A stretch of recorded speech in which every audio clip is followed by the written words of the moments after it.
l'élaboration d'une rationalité de ces nouvelles formes construites à partir de l'externalisation des projections, de l'enregistrement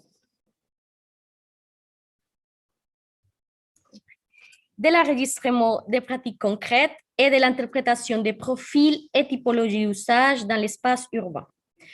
Au sein de ces réflexions concernant la visualisation de l'espace par le biais d'un écran, d'une interface numérique ou d'un dispositif technologique, il y a une prétention communicationnelle qui est toujours impliquée. L'étude des médiations visuelles, dont la carte fait partie, permet la compréhension des déclinaisons possibles des sens et de leur réinvention. Cela, bien évidemment, face au choix des logiciels de création de parcours en ligne ou d'outils numériques, rendant possible l'inclusion de ces représentations non seulement dans la conception du parcours, mais également dans la restitution et la transcription des expériences de visite post-parcours. Ces médiations demandent donc par la suite et instituent par la suite d'autres catégories métaphoriques de sens et de rapports symboliques à l'espace. La partie d'inconscient que l'espace recèle, une fois extériorisée sous forme de dessins, c'est-à-dire d'un support graphique ou des mots, quand on parle de narratif verbal ou textuel, mais également à partir des mouvements engagés qui sont enregistrés à l'aide des vidéos ou de la photographie dans l'expérience de visite, nous donne accès à d'autres modes d'intelligibilité, notamment l'analyse des dispositifs de visite en ligne et leurs usages, telles que les applications mobiles qu'on utilise pour recourir l'espace urbain et les parcours de médiation sur des plateformes ou des logiciels comme StoryMap, que je vous montre un exemple après, permet un repérage des connaissances diverses du territoire. L'analyse de ce type de propositions, ainsi que ces médiations humaines et techniques, s'inscrivent dans la transformation des liens et des rapports dans l'espace symbolique de la ville. La sélection, par exemple, d'une thématique ou d'un fil rouge pour la conception d'un parcours entraîne la matérialisation sur la carte d'une trajectoire regroupant les points d'exploration concernés, un cheminement possible des sens entre les lieux et les expériences des usagers lors de leur repérage et de leur pratique. La carte est ainsi étudiée comme un support logique donnant une lecture des espaces et de ses relations. Sous une forme numérique, la carte se construit en tant qu'un repère de liens logiques et de connaissances du territoire. La visualisation de ces lieux est enrichie grâce à l'évolution de la représentation du territoire et nous permet l'inclusion de nouvelles informations, des formes, des symboles et des usages à partir de l'appropriation subjective du parcours. Ces dynamiques impliquant la compréhension des projections mémorielles possibles des lieux rend compte de la complexité de l'espace physique face à ce qu'on peut nommer comme l'actualisation par la pratique des usagers, incluant l'expérience d'interactivité par les biais des interfaces, des ouvertures multimédia, ou bien l'utilisation des hyperliens qui vont nous donner accès à d'autres types de contenus. Donc, ce qu'on peut nommer comme la représentation de l'espace et l'espace représenté à partir de ce type de récits cartographiques médiés par le numérique s'articule ainsi pour l'actualisation de l'espace lui-même.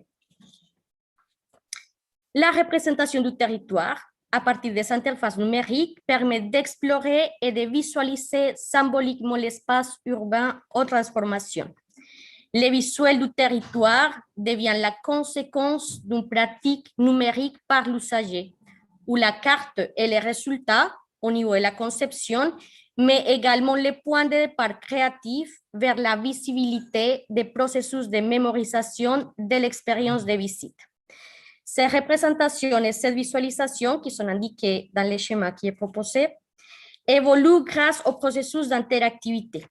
La puissance alors d'une carte cognitive dans le cadre d'un récit cartographique des lieux peut être comprise à partir du raisonnement spatial auquel elle nous renvoie et grâce auquel on peut visualiser les traces des systèmes d'organisation de l'espace, l'évocation d'autres espaces et des repères intimes qui sont inscrits dans des processus de mémorisation du lieu. Ce raisonnement est consolidé par la médiation de la carte numérique de son usage à l'intérieur du parcours et de sa relation également au corps mobile lors de la navigation des interfaces. Je vais également approfondir sur ces réflexions pour nommer différentes notions. Par exemple, quand on mentionne les lieux, et on essaye de l'étudier en tant qu'un dispositif socio-symbolique au sein de la commobilité, ce qu'on peut comprendre comme les parcours de communication et mobilité. On voit la transformation du lieu qui devient un lien, comme on le voit avec Seytoun en 2008, dans les réseaux et les récits cartographiques proposés. Il s'agit ici alors de continuer à interroger et à réfléchir sur ce qu'on nomme comme les terrains mobiles, où les corps s'inscrivent et s'engagent dans une démarche spatio-temporelle, notamment des pratiques numériques en situation de mobilité ou de navigation des interfaces de manière simultanée ou pas. Quand je dis simultané ou pas, c'est-à-dire quand on utilise l'outil technologique sur place ou si on fait un parcours de visite en ligne qui est à partir d'une interface d'un écran, d'une application. Et les mouvements alors médiés par un écran deviennent l'acte de ce qui est en puissance.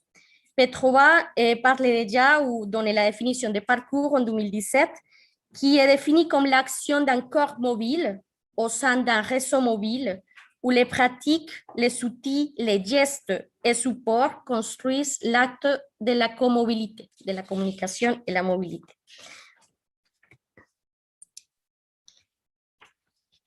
De cette manière, s'orienter et se déplacer font partie d'une syntaxe qui se transforme et s'articule dans de nouvelles cognitions spatiales qui nous amènent à interroger la co-construction de l'espace. Contrairement aux cartes cognitives classiques, la création des cartes a posteriori, c'est-à-dire à partir des visites urbaines effectuées à l'aide d'un outil numérique, propose à des étrangers, des touristes ou habitants temporaires de la ville différents regards à porter et différentes façons de la parcourir. Un volet de ma méthodologie consiste ainsi à traduire symboliquement les récits et productions visuelles qui sont enregistrés à l'aide des vidéos ou de la photographie des individus concernant les lieux et rendant compte des processus de réappropriation et navigation dans l'espace. Les résultats des expériences de navigation lors des parcours, plus qu'un processus d'action-réponse, deviennent un dialogue construisant un domaine spatio-temporel de sens. Ici, je peux vous montrer quelques images, quelques photos prises lors des restitutions post-parcours à l'aide des applications qui sont déjà conçues, mais on utilise la carte comme un point de départ pour la restitution de nouvelles expériences et projections des lieux. Donc, l'usager, dans ce cas, dans ce type d'expérience, l'usager poursuit un itinéraire en fonction des repères et des médiations qui lui sont proposés et construit également son espace de visite à partir de sa pratique dans l'espace médié. Ces repères cognitifs ressortent par ces mots, ces gestes, mais également par l'identification de ces temporalités de visite. Donc, c'est là qu'on on parle, par exemple, de la durée d'un parcours, d'un même parcours pour différents visiteurs, et on voit que les temps qu'ils destinent pour certaines actions rendent compte également des processus d'appropriation de certains points proposés lors du parcours.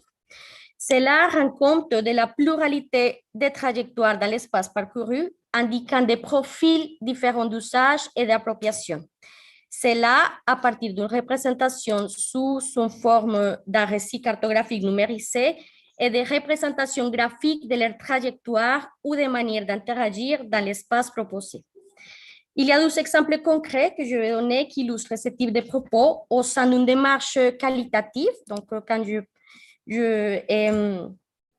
fait appel à ce type de démarche. Donc, je mentionne l'enregistrement vidéo partiel, par exemple, l'entretien itinérant ou l'observation participante, et qui rend compte de l'utilisation et de la production de la carte en tant qu'une fenêtre de lecture de l'espace, un support logique et un outil cognitif de départ et de restitution des expériences.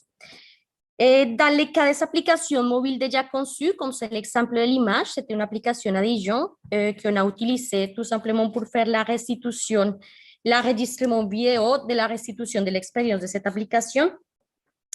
Et nous permet d'établir les premières catégories d'analyse, des points de confluence, des détours, des besoins et simplification de l'expérience. Un exemple plus concret du côté créatif, c'est-à-dire ce n'était pas une application qui était déjà conçue, mais qu'on l'a conçue à partir des premiers résultats qu'on a eu de cette expérience d'observation et analyse. Et c'est le cas de StoryMap. Donc, c'est une plateforme qui permet de créer des récits cartographiques de visites. C'était une expérience qui a été faite pendant le confinement. Donc, c'était un parcours 100% en ligne.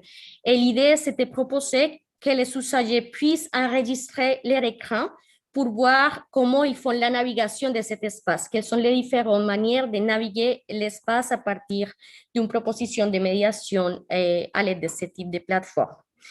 Ici, je reviens sur la réflexion concernant les écrans, donc les écrans en tant que dispositifs technologiques, mais pour cette étude, sont étudiés comme des interfaces et des métaphores de la médiation et de la vision. C'est-à-dire, ce sont des lieux, les écrans sont des lieux pour et des mobilités, et non seulement on va les comprendre comme des outils. L'interface de l'écran donc permet une visualisation tactile, mais aussi une visualisation de navigation.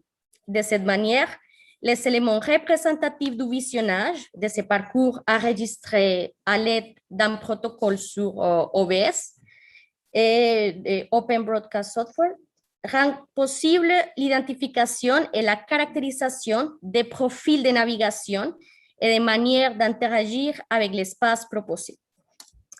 La catégorisation non exhaustive de ces profils, à savoir explorateur, séquentiel, sensoriel, médiatique, passif, zigzagueur, parmi d'autres, permet d'établir des typologies de représentation de la visite, illustrant des niveaux d'implication différents avec les parcours, les différents contenus et ajouts multimédia qui puissent transformer cette expérience. Donc ici, il y a la représentation graphique, c'est tout simplement la prise d'écran, la capture d'écran, pardon, d'un moment de la balade en ligne. Et c'est autour d'un lieu du patrimoine byzantin, c'est le funiculaire de Besançon. Et le parcours était conçu avec un point de départ et un point d'arrivée. Et puis, ce qui guidait le parcours, c'était une balade sonore à l'aide des images, des enregistrements, des hyperliens qui donnaient accès à d'autres types de contenus.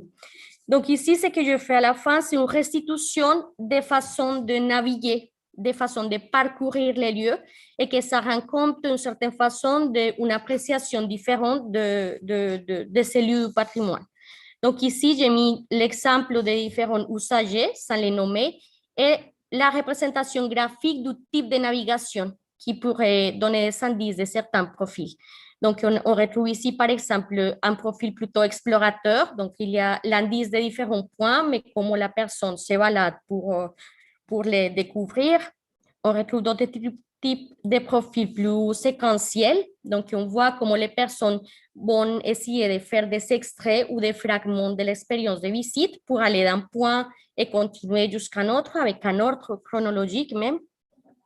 Il y a, par exemple, des profils qui nous montrent plutôt cette question des émotions, donc comment un point fait une amplification des sensations ou l'appel à des souvenirs, par exemple. Donc ici, j'essayais tout simplement de représenter graphiquement les différents types de profils de navigation. Comment à partir d'un point, on peut évoquer d'autres types d'informations et de contenus. Comment est-ce qu'un seul point nous permet de faire une description plus systématique. Là, c'est d'une façon très simple des dessins, des représentations graphiques de ce type de navigation et si on parle d'un même parcours.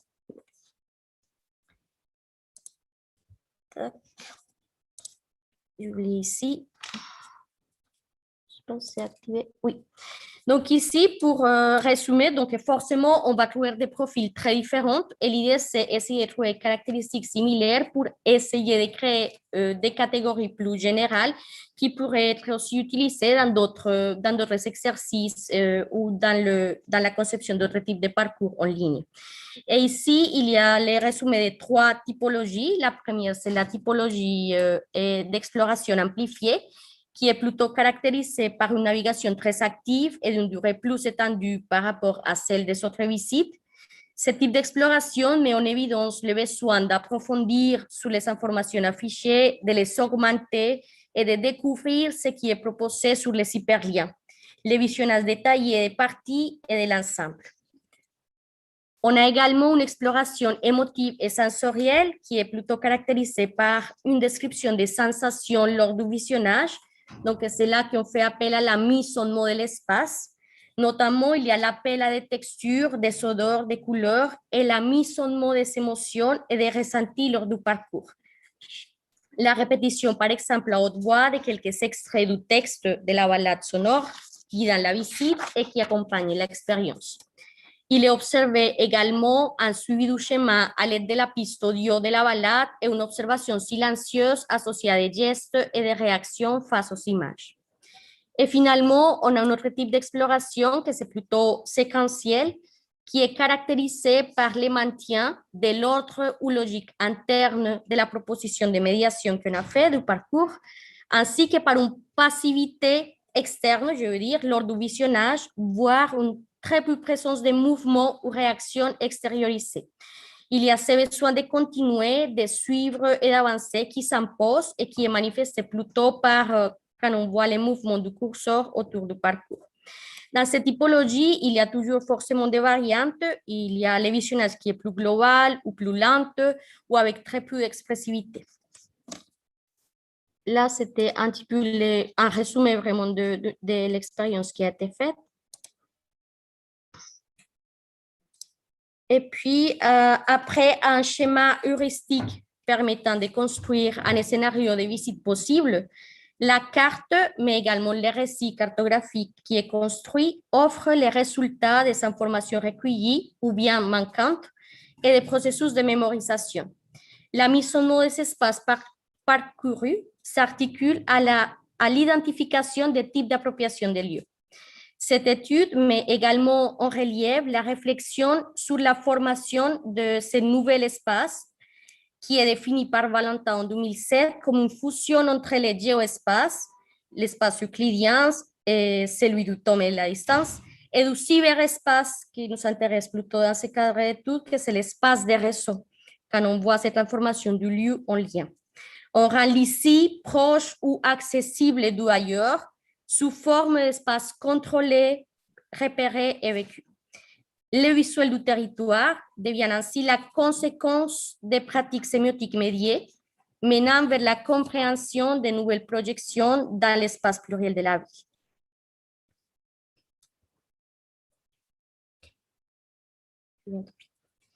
Et en manière de conclusion, donc, la carte cognitive, au niveau de la conception et de la réinvention de l'espace, peut être comprise comme point d'ouverture pour les continuités possibles du parcours.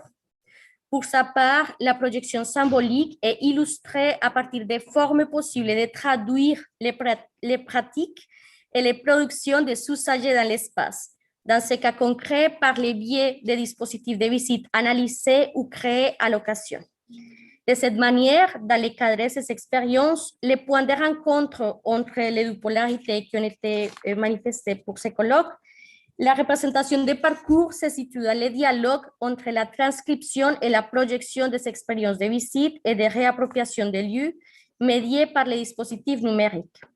L'existence de différents supports logiques permet ainsi d'interroger les nouvelles cognitions et formes actualisées d'appréhender et de représenter l'espace. Quand il y a un croisement des schémas, il y aura certainement un nouveau point de départ à saisir, interpréter et à recréer. Et voilà, je vous remercie.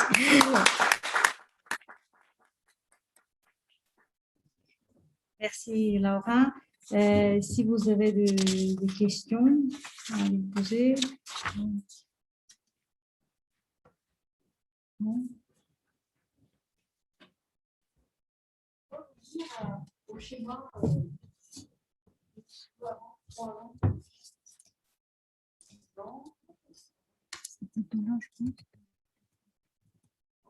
voilà là. Ça.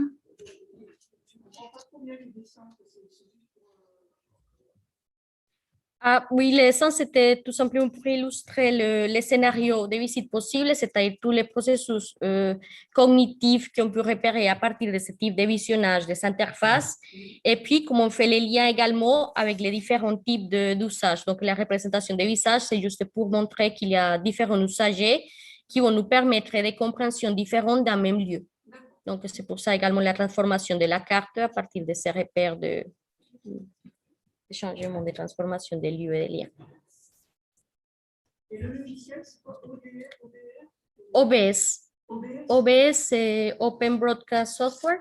Pour enregistrer, je demandais aux personnes qui ont fait l'expérience d'enregistrer leur parcours et puis me renvoyer la vidéo. Donc, j'avais un petit peu les registres visuels de ce qu'ils avaient fait dans leurs écrans.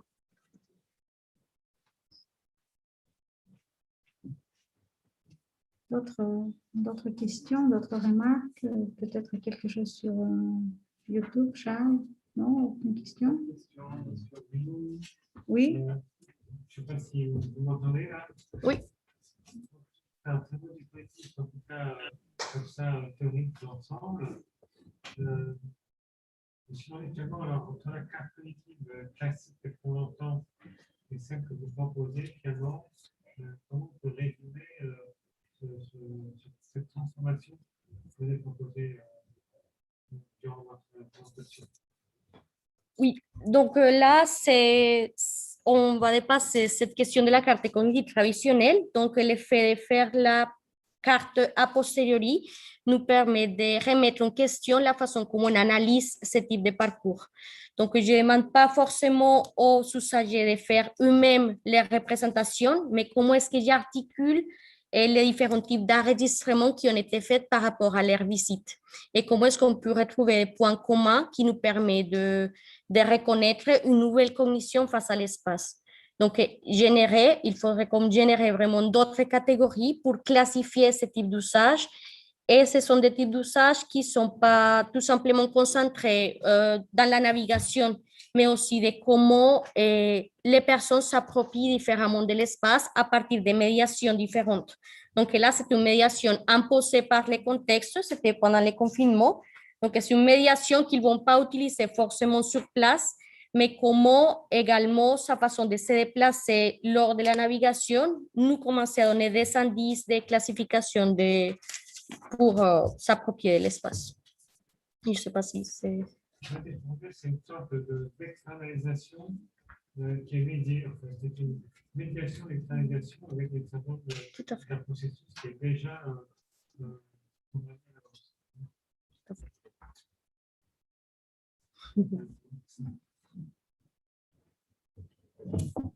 D'autres questions?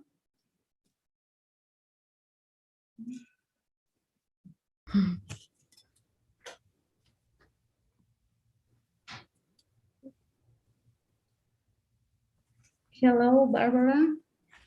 Hello, just 1 second. Okay.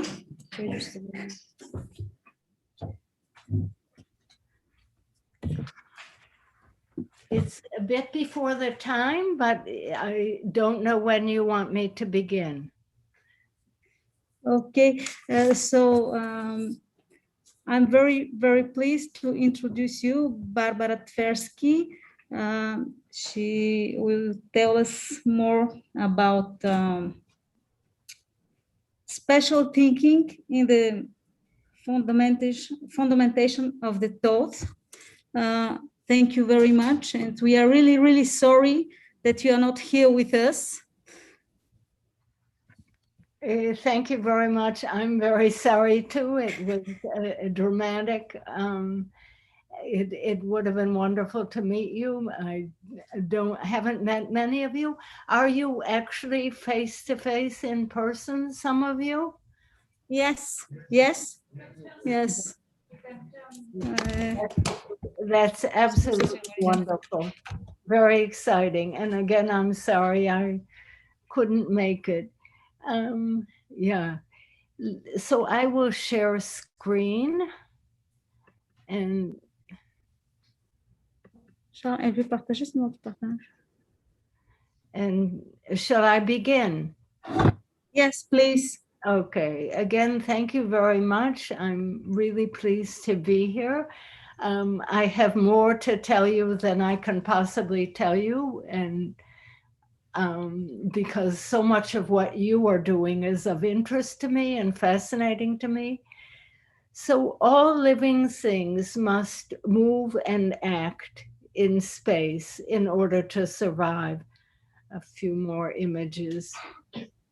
Even plants must move and act in space. They need to turn toward the sun, away from the wind. When movement ends, life ends. So all thought begins as spatial thought. The basic movement in space is approach or avoid, and going towards something, going away from something, and one cell's creatures can do that, even probably viruses. So it appears to be, motion appears to be inherent in life. And thought was built on motion, or that's the motion in space, or that's the tenet of my book and my thinking. So this is a book which some of you may have seen. The book cover wasn't designed by me, but I think it's brilliant. Some people see just a network. They see the details, the trees. Some people see the forest, a man running. A network is movement in space and basic to everything. So the book includes a great deal that I won't be able to say. I'll just touch the highlights. So the different spaces of action, brain, spatial abilities, perspective, which is key to spatial thinking and key to abstract thought, the ways we express through gesture, language, their cognitive tools. I get into creativity and the design of the world. So space is special. In humans, in other primates, it's supramodal. We know about space from many different modalities, not just vision. Blind people can navigate quite well using their other senses. In knowing about space is essential to survival. If we didn't know how to get food in our mouths and back home at night, we'd be dependent on the others for each of these. We wouldn't last long.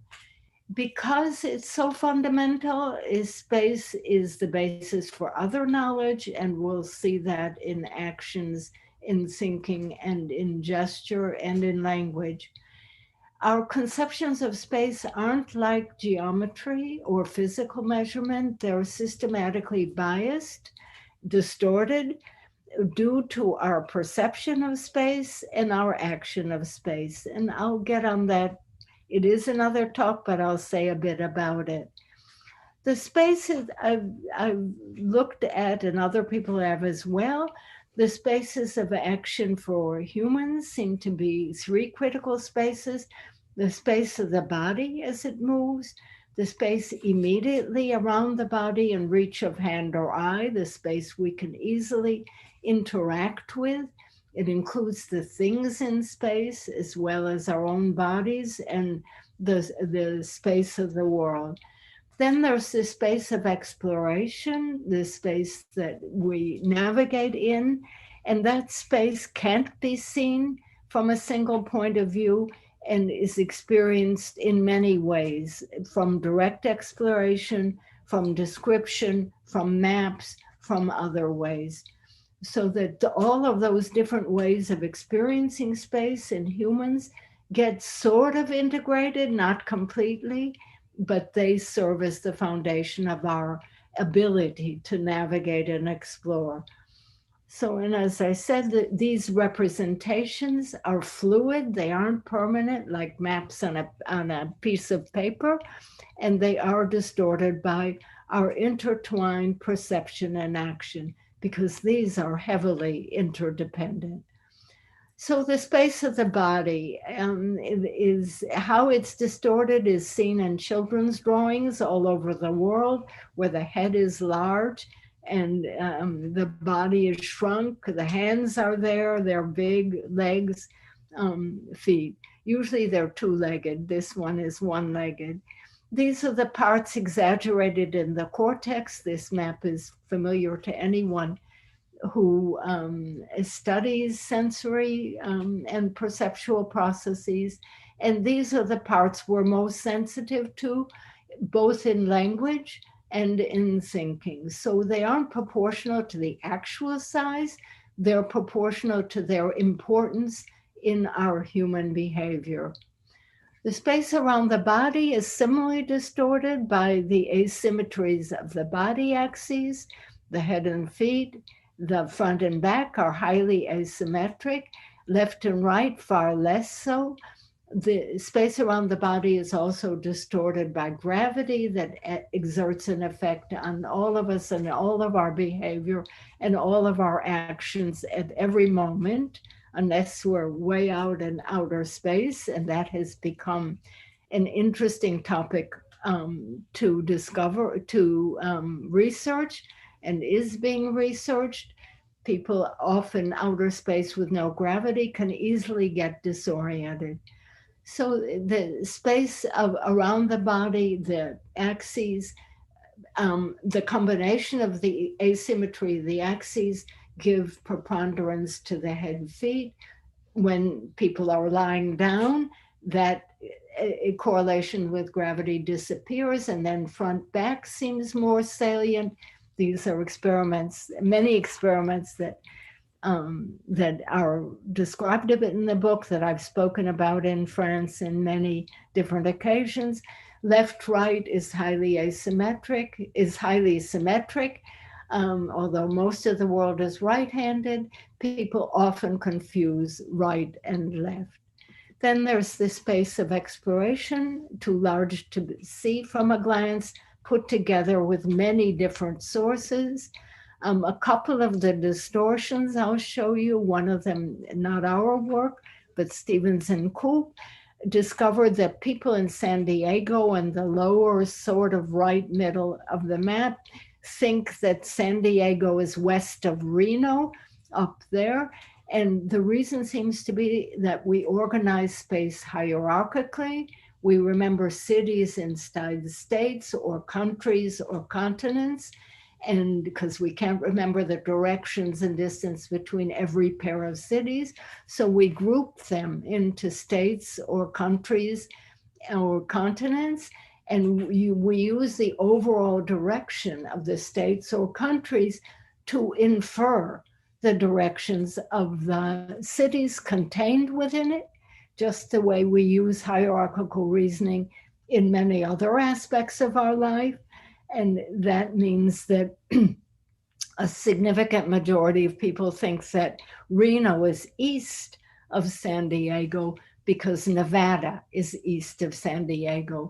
So this hierarchical distortion or hierarchical organization distorts distance judgments as well as direction judgments. Perspective, I showed you one of the Steinberg maps earlier. We judge distances that are closer to us. They seem larger, and we judge them as to be larger than distances that are far from us. And this works in perspective in the imagination as well as perspective on the ground. Distances, this is the example I always use. Our distance judgments are asymmetric, which means they don't fit any metric model. And people judge Jacques' house to be closer to the Eiffel Tower than the Eiffel Tower to Jacques' house. And this is also reflected in language. We might say we live in the neighborhood of the Eiffel Tower. We wouldn't say we live in the neighborhood of Jacques' house. So this sort of distortion has been studied in many different contexts. It's just one of many sorts of distortions. These distortions in geographic judgments have parallels in social judgments and conceptual judgments. People think that actors are more similar to each other than bankers, and bankers more similar to each other than actors, even with counterexamples. So we group people by their occupation, their political affiliation, their country of origin, their religion. However, we group people and we think in-group similarity is greater than between-group similarity. Again, analogous to geographic judgments. Perspective, we see the people around us sharing our perspective. We see them as highly differentiated, like the distances between things near us are exaggerated, and people who are far from us or ideas that are far from us, they're all the same. So perspective affects our social and conceptual judgments just as it affects our geographic ones. The landmark effect, Jacques' house is closer to the Eiffel Tower than the Eiffel Tower to Jacques' house. This is work of my late husband many, many years ago. People perceive North Korea to be more similar to the PRC than the PRC to North Korea. Or they prefer to say the son resembles the father rather than the father resembles the son. So these asymmetries exist in social and conceptual judgments, just as they do in geographic judgments. So I'm going to skip ahead. What we ended up concluding is that cognitive maps are impossible figures. This one works upside down as well as upside up, as right side up. You'll have to imagine the upside down. It's a Japanese artist named Anno who's done many, many beautiful books, illustration going way beyond Escher. His father was a mathematician, and he's fascinated with visual puzzles and conceptual puzzles alike. So cognitive maps are impossible figures, and they're more like cognitive collages. That's the metaphor I use. They're multimodal and incoherent, but maybe more beautiful. So now we'll jump to the brain and the brain basis for arguing that spatial thinking is the foundation of thought. And I say the foundation, but not the entire edifice. So the work that won the Nobel Prize, I think in 2012, the Mosers and John O'Keefe. Mosers were postdocs in O'Keefe's lab at the time. O'Keefe and his collaborators had already shown that there are single cells in rodent hippocampus that fire when the rat is in particular places in the environment. So these single cells bring information from all over the cortex, information about movement, about touch, about smell, about reward systems. They're collected in a single cell, and that cell fires when the rat is in that particular place in the environment. Now, these single cells were not arrayed spatially. So they couldn't really yet serve as a cognitive map because there were no spatial relations represented. The Mosers working in O'Keefe's lab found one synapse away in entorhinal cortex what they called grid cells that array the place cells in a spatial map. Now, that spatial map isn't entirely accurate like a GPS system.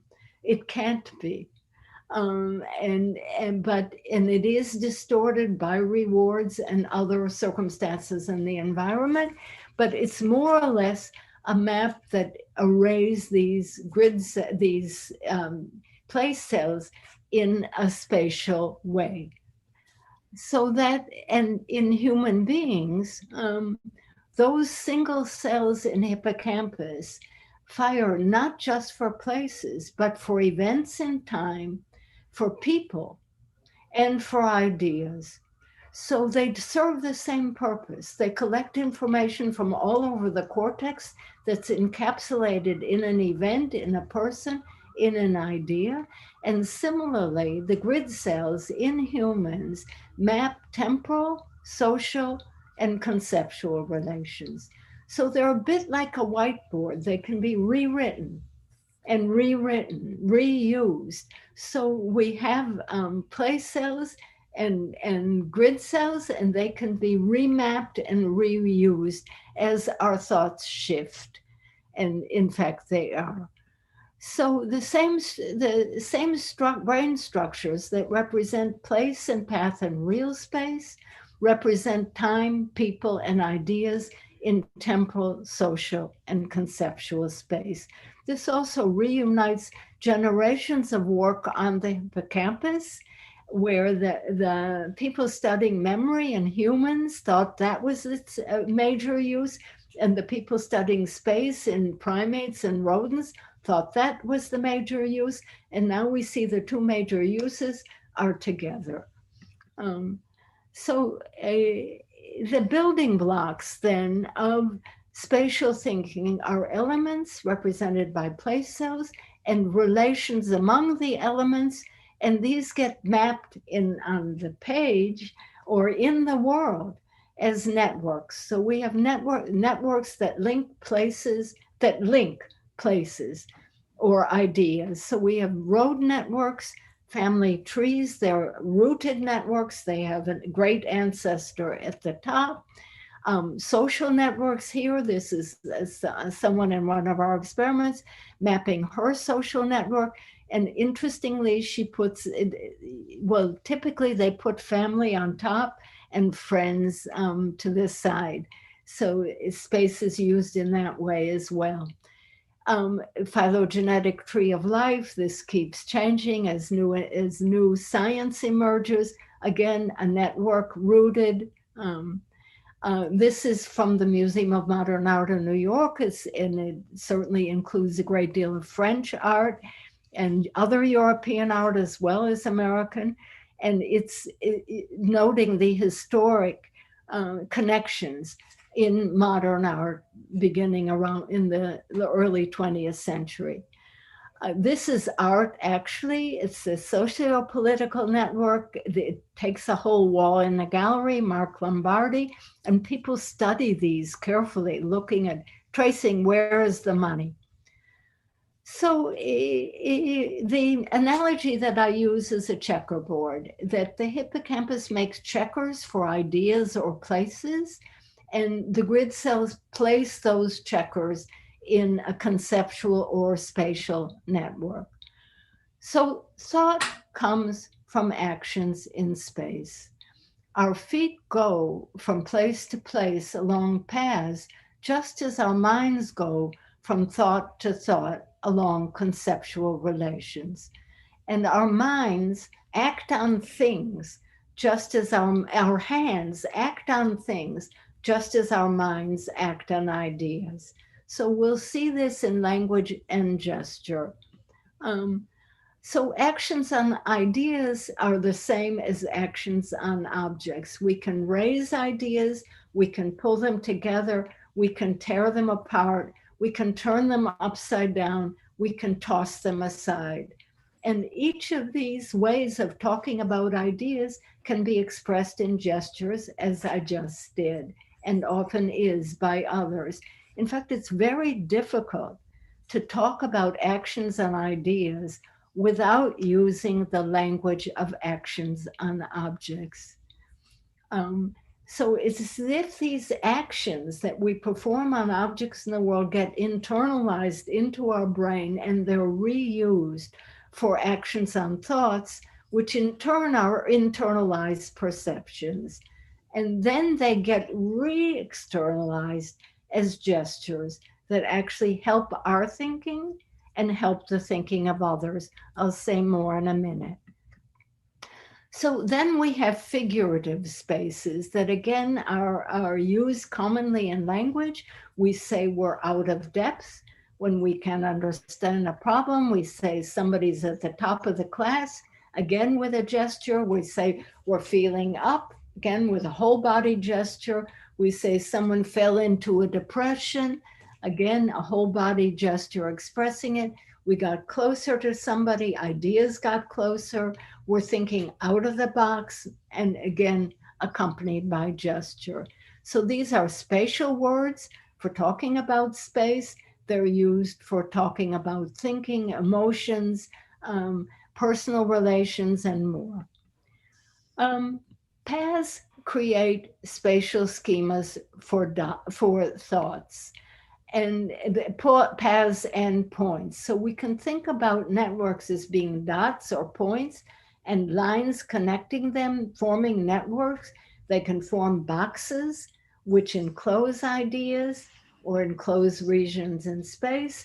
We can think about movement among ideas as going in circles, as thinking in spirals, as zigzagging. Again, those are actions in space, but they're used to talk about actions of thought. Then there's perspective. I won't have time to talk about perspective, but there's a great deal to say. Easily one more talk. And I should say here, we use the term perspective for perspective taking in space, also for social perspective taking, and these are quite independent. So somebody can be good at spatial perspective taking and not very good at social or emotional, and vice versa. It's tempting to think, and the words suggest that they would be the same, but here we have a divergence between spatial thinking and more abstract thinking. The mind is too small. We quickly grow out of working memory capacity, and when thoughts overwhelm the mind puts thought into the world. And the mind can put thought into the world in words, as I'm doing now, in gestures, and in graphics. And I've talked a bit about words. I'll talk a little bit more about gesture and graphics, partly because they have great similarities in the sense that they use place and space and links of places, spatial relations, conceptual relations, in quite a direct way, whereas words bear only a symbolic relationship to thought. So putting the mind in the world it creates cognitive tools, and cognitive tools can be used to augment thought, expand the mind, but also to communicate thought to others. So they expand the mind by offloading memory and information processing. It's very hard to multiply 2-3 digit numbers without using pencil and paper or a calculator. They use space to represent both literal and metaphoric space and action. They promote comprehension, inference, discovery, creation, collaboration. And I claim, but only tentatively, that these are uniquely human.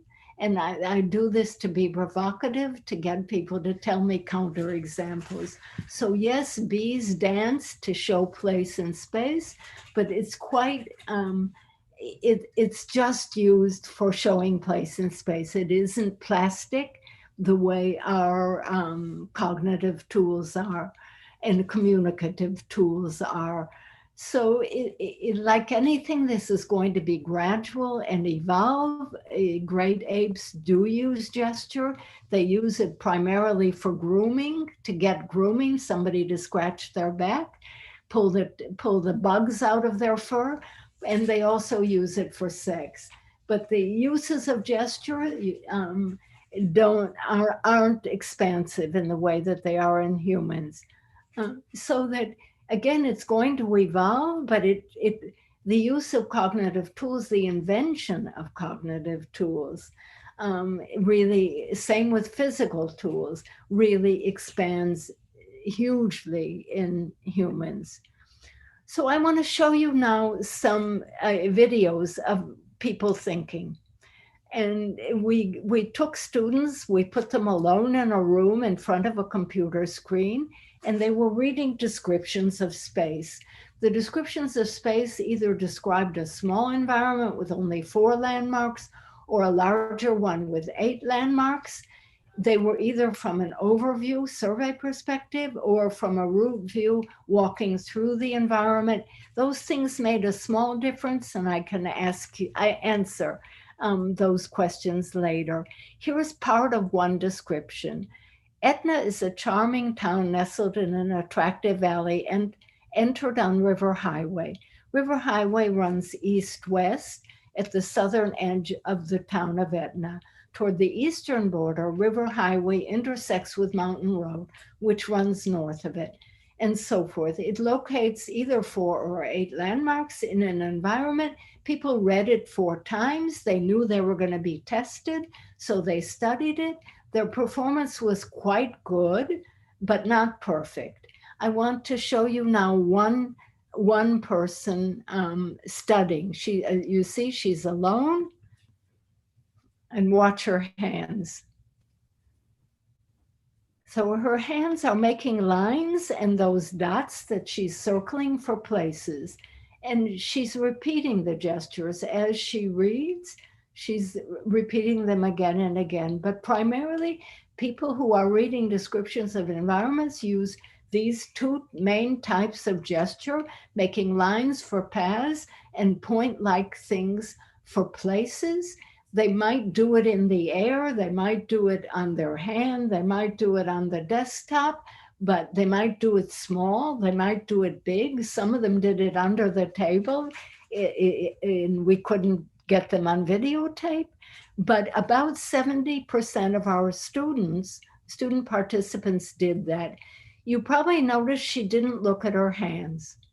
So the encoding is spatial motor. It isn't visual. It's spatial motor. It's in her hands. And if we tell people to sit on their hands, they perform worse. So those who actually gesture perform better on the test. They perform better. Sometimes they gestured on some occasions and not on others. They perform better on the occasions on which they gesture. And again, sitting on their hands interferes with their performance. We've tried this now with many different kinds of descriptions, some spatial, some less so. This one is spatial motor. It's how does a car brake work? So again, people are alone in a room reading the description. The descriptions are hard. Nobody told them to gesture, but here's one person reading the car brake description, big gestures, reinforcing himself. And he'll do it again with smaller gestures and different ones. So each time he reads it, he's doing a different kind of gesture, but the gestures are always modeling the car brake as he reads it. So these gestures are representative. They're representations. Different people do them differently, just as different people speak differently, but it's representing what they're thinking. And again, the same thing happens.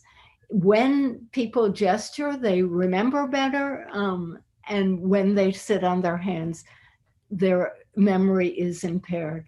One more, she's trying to remember a schedule. She's very animated. She is a bit looking at her hands, but she's putting them essentially into a matrix of different times and different kinds of events. So it is a matrix-like representation. And again, she's doing it in this vigorous way. Some do it on their hands using their knuckles like a matrix, some in the air. Some do it one way and then another way.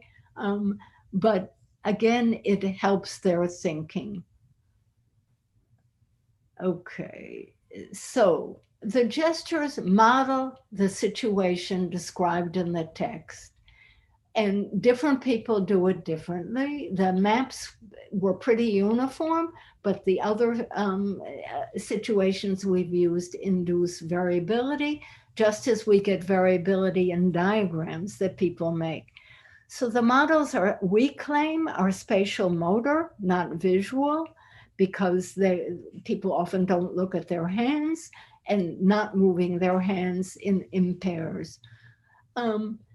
What we get the feeling, and maybe you did watching this, is that the gestures are translating the language into thought.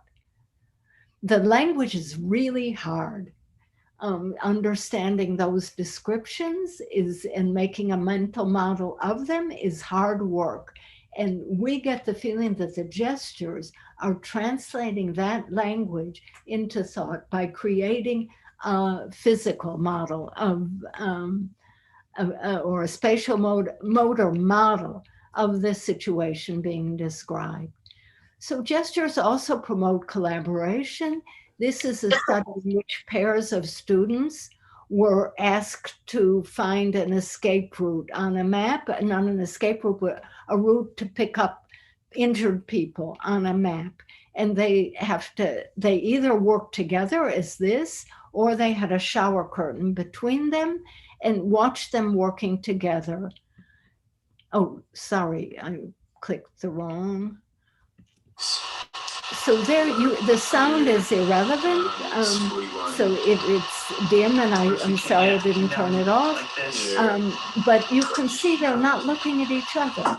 They're looking at the map, and they're looking at their gestures on the map. They're taking turns. Sometimes somebody's pen or hand is waiting to get on there, but they wait till the other person finishes. They amend each other's descriptions. When they can't work on the same map and see each other's gestures, their maps disagree. They thought they came to agreement on the spatial route, but they didn't. Language is insufficient. Gestures are more precise and eliminate ambiguity. They were much happier working together over this. They were much more collaborative, and their maps, as I said, were more accurate and better. So gestures on a space, a shared space, improve collaboration. They also create a collaborative space. It's not yours and not mine, it's ours. So Zoom needs that. And collaborative work that's mediated by Zoom or some other video means also needs a shared workspace that can be changed and allows people to think together better. Okay, I just said that. And then you think about fast-moving games like basketball, where the gestures and the movements of the eyes, the intentions, all of those nonverbal means of communication are ultra fast, much faster than words. Words would take forever to come up. And in fact, in experiments looking at gestures accompanying speech, the gestures precede the speech. So all of this fast-moving action depends on understanding the world and reading each other's minds. Okay, gestures for others. I've looked at gestures for self and shown that they actually help us think. And when we watch people talking on cell phones as they go down the street, they're madly gesturing and to the air, to no one in particular. So they must be helping their own thought. So gestures for others are especially important for action. These are studies with Sukmin Kang. And students watched a videoed explanation of a car engine. They watched it 4 times. The verbal explanation was the same and sufficient to pass the test. Half of them saw videos with action gestures. So the pistons go up and down. Half of them saw videos with structure gestures, just indicating the shapes of the pistons, not the action. Shape and spatial array are relatively easy for students to get, even low spatial ability students. Action is much harder. It's easier for high spatials, but it's harder for everybody, possibly because there's so many different kinds of action. But in any case, action is the hardest thing for people to learn when they're learning anything that entails change over time. So after the students watched these videos, they were given a true-false test of structure and action. Here, the action videos helped, watching action gestures helped the students, even though all the information was in the verbal transcript. So even there, watching action gestures helped. But the big influence was on the students' visual explanations of the engine. They were asked afterward to create diagrams, to create visual explanations of the engine. And after that, they were asked to make a video explaining the workings of the engine to someone who didn't know about it. And there the action gestures had deep influences. So they allowed students or participants to internalize action better and then to re-externalize it. What was interesting, well, I'll show you, this is just the person doing the video and the sort of diagram that was displayed everywhere. Crankshaft. That's a structure gesture. Down. And this is an action gesture. This small explosion pushes the piston.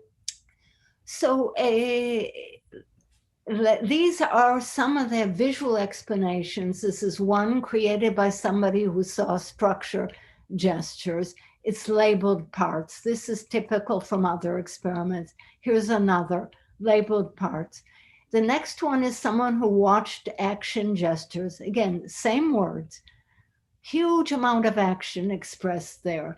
They illustrate the explosion. They illustrate the mixing of gas and oxygen in those bubbles. Lots more arrows indicating action, and those we counted arrows, many more, and people that had seen the action gestures, many more of these depictions of actions. Here's another, again, very active. They showed the 4 stages much more clearly, understood what was going on, the 4 stages much more clearly than the people who watched the structure gestures. So it was deeply embedded in them. And as I said, their videos, the people who watched the action videos had many more gestures, both action and structure, than those who would watch the structure gestures. They used many more action words. They hadn't heard more action words, but they used more action words. And they in both cases, both those who watched the structure gestures and those who watched the action gestures, their gestures were inventions. They weren't copies of what they had seen. So again, they internalized what they had seen, integrated in somehow with the other parts of their knowledge, the words, that schematic diagram, and then they re-externalized it in their own words and in their own gestures. So a powerful effect, seeing gestures of others, a powerful effect on comprehension and learning in other people. So gestures, I said, are like graphics in that they express meaning quite directly, and both enhance comprehension and learning in self and others. There are many, many studies on graphics, diagrams, illustration, graphics and diagrams, charts, and graphs showing that they improve comprehension and learning over and above words. So we can look at graphics can be seen as frozen gestures. They go way beyond that. But the advantage of graphics is that they can be scrutinized and altered. Gestures are fleeting, but as we have seen, they're especially good for representing action because they in themselves are action. Representing action in diagrams is not always easy. And again, that's another talk. We have a lot of research on that. So I want to tell you one study about graphics used for explanations, showing how powerful they are for learning and for explaining. These are studies by Eliza Bobick. And in one of her studies, she herself was a junior high 7th and 8th grade teacher. She taught chemical bonding to her classes, and she used the usual sorts of mix of multimodalities, diagrams, animations, language, textbook, film, everything. So she taught chemical bonding over several days, then tested her students, and then divided the class into half. Another teacher did the same. And so altogether there are 4 classes that were divided in half on the basis after learning and being tested. The 2 groups were equal on the initial testing. Then half were asked to make visual explanations of chemical bonding, and half were asked to make verbal explanations, which is usually what happens in testing. Then they were retested. So both groups improved with no additional learning. I mean, this is an important finding. It means that you can improve your own learning just by trying to explain things without studying more things. There's the same information is in your head. You're just reorganizing and understanding it better in the service of explaining. However, the group that made visual explanations improved much more, 20% more. So these are actually the data. The initial test scores, they were equal on the test. The test scores after making the explanations, the visual explanation are up to 80%. The verbal explanation improved from about 50 to, and that isn't chance, to 60%. So let's look at some of the visual explanations. They varied considerably. The people did quite different things. This is one.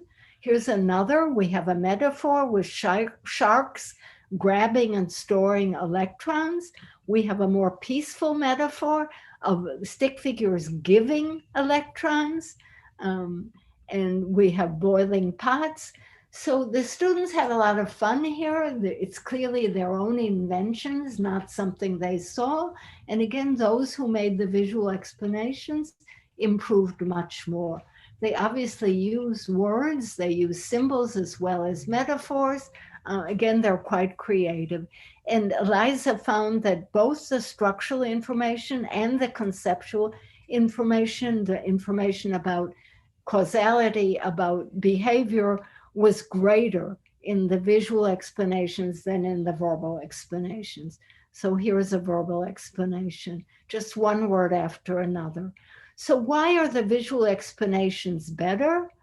For one thing, they're a natural mapping from meaning to space. They use elements arrayed in space to convey concepts that are quite spatial and quite behavioral. They abstract the essentials. Verbal explanations could do the same, but didn't do as good a job.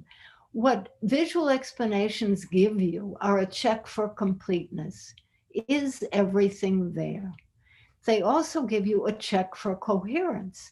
Does it make sense? Does the causality, does the change in action, the behavior, does it make sense? Is it as it should be?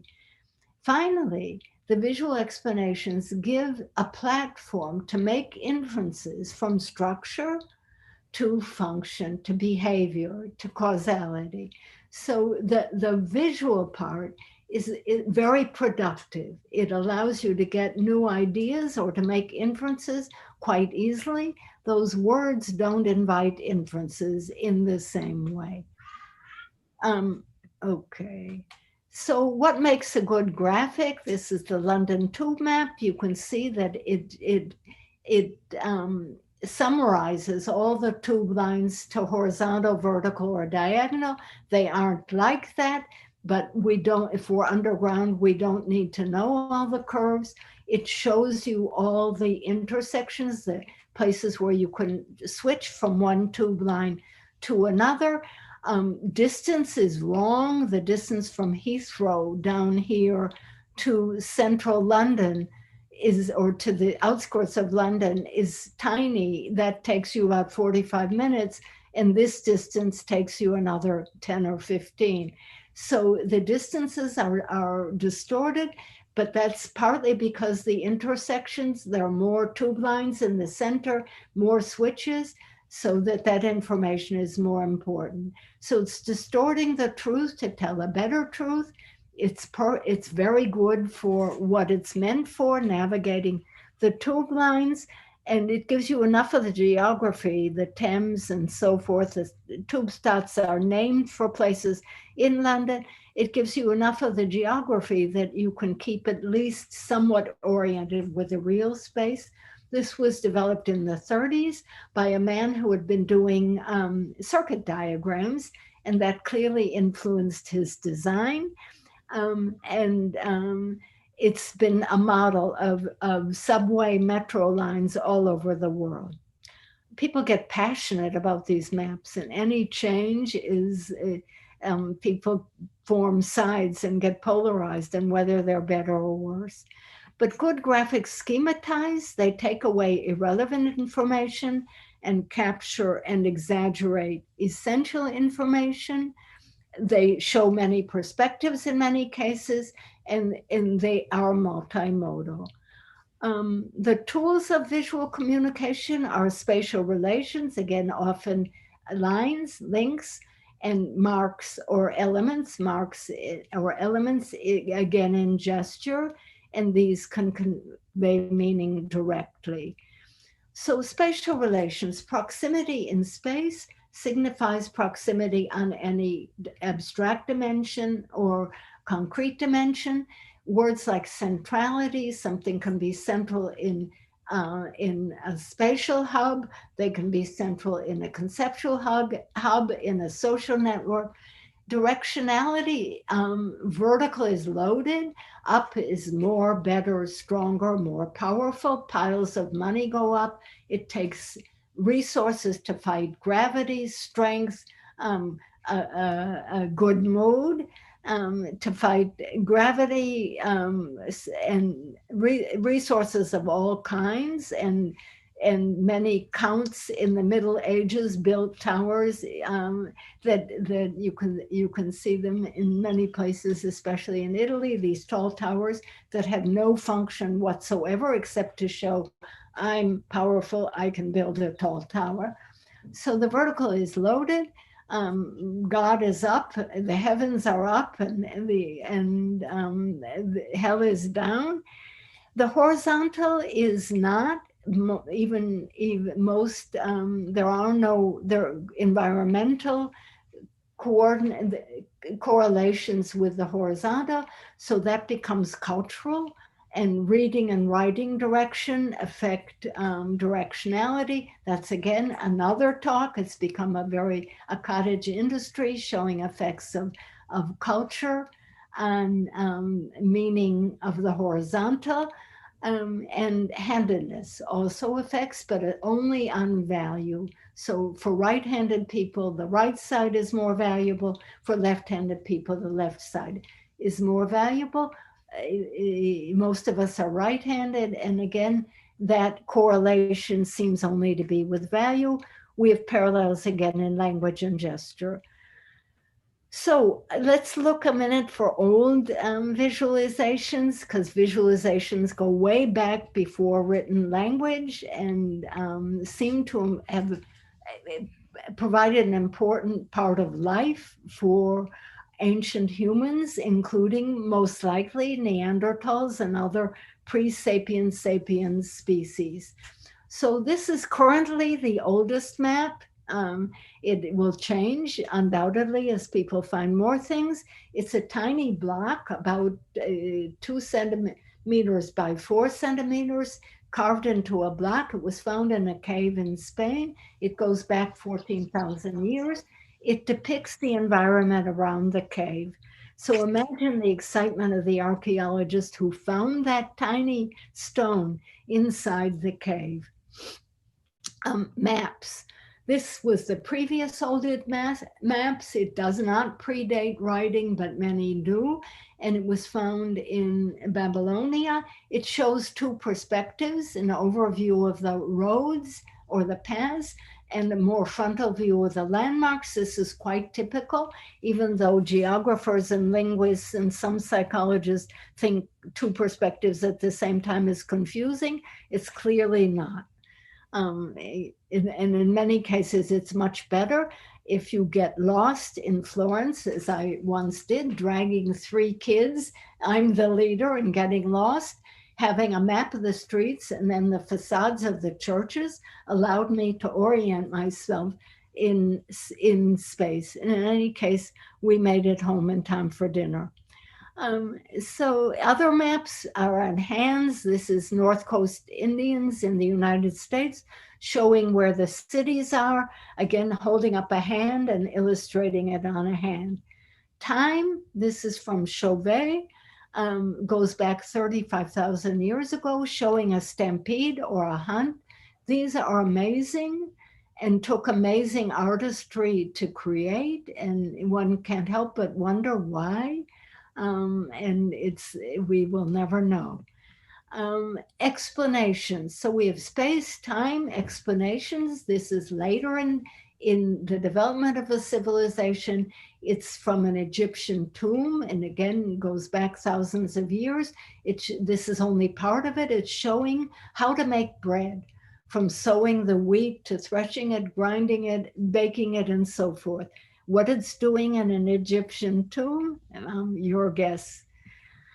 Number is another ancient concept. This goes back in South Africa from Blombos Cave, which has produced many ancient relics.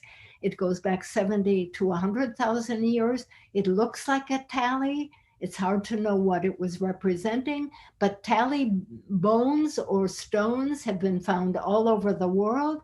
They are rudimentary numbers, one-to-one correspondences, which is how number thinking develops in children.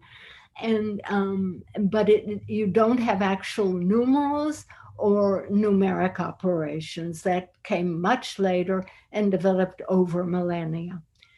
So we have space, time, stories, explanations, and number. Our ancient forms of visualization and also modern form. So I'm going to skip kinds of discourse and stories, but they're incorporated to some extent in the visualizations I showed you. It's a longer story for another time, and you're getting a teeny bit of it. So these are elements of visual narratives. We use iconic elements, not in the Persian sense, things that bear a physical resemblance to what they represent, bear a figurative, are schematic like our dots, or symbolic like pluses, equals, and words, and they can get combined to make many other kinds of graphics. Sorry, I'm skipping because I want to leave some time. So both graphics and gestures, we want clear ones for clear guidance in order to explain how to put together your Lego, or how to put together the latest device that you've bought, how to operate the coffee machine that you've just bought so you can be a home barista. There we want very clear guidance and very clear graphics, how to navigate the tube, the metro. But there are other cases where messy diagrams are useful and good for us, and we create messy diagrams, and these are for discovery and inference. And messiness means they're ambiguous, their interpretations aren't clear, they allow for many different interpretations, not just one, and that can be useful in innovation and creativity. So with Masaki Suwa, we studied architects, experienced architects highly, and novice architects, and they make messy sketches at the beginning, and they make discoveries in their own sketches.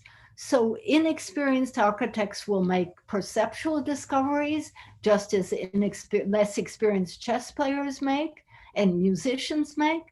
And so they'll see maybe there's a pattern there of a triangle, and it's something that can be used or amplified in the design. But experienced architects will see that the traffic moves badly or the light falls badly, and they can use that to alter their designs. Just as experienced chess players can see the whole build-up to the game and what will follow. And musicians similarly. So seeing more into diagrams or sketches does require talent or expertise or both.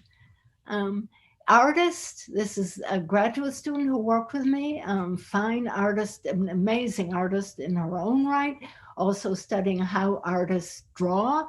She took experienced drawers and asked them again to draw and then later explain what they were drawing. They couldn't talk while they were drawing. It interfered. Drawing is a conversation between the eye and the hand and the page, and words get in the way. It's a very intelligent conversation, just as the architects have, but it isn't language, it's something else. It's visual spatial, and mostly spatial motor.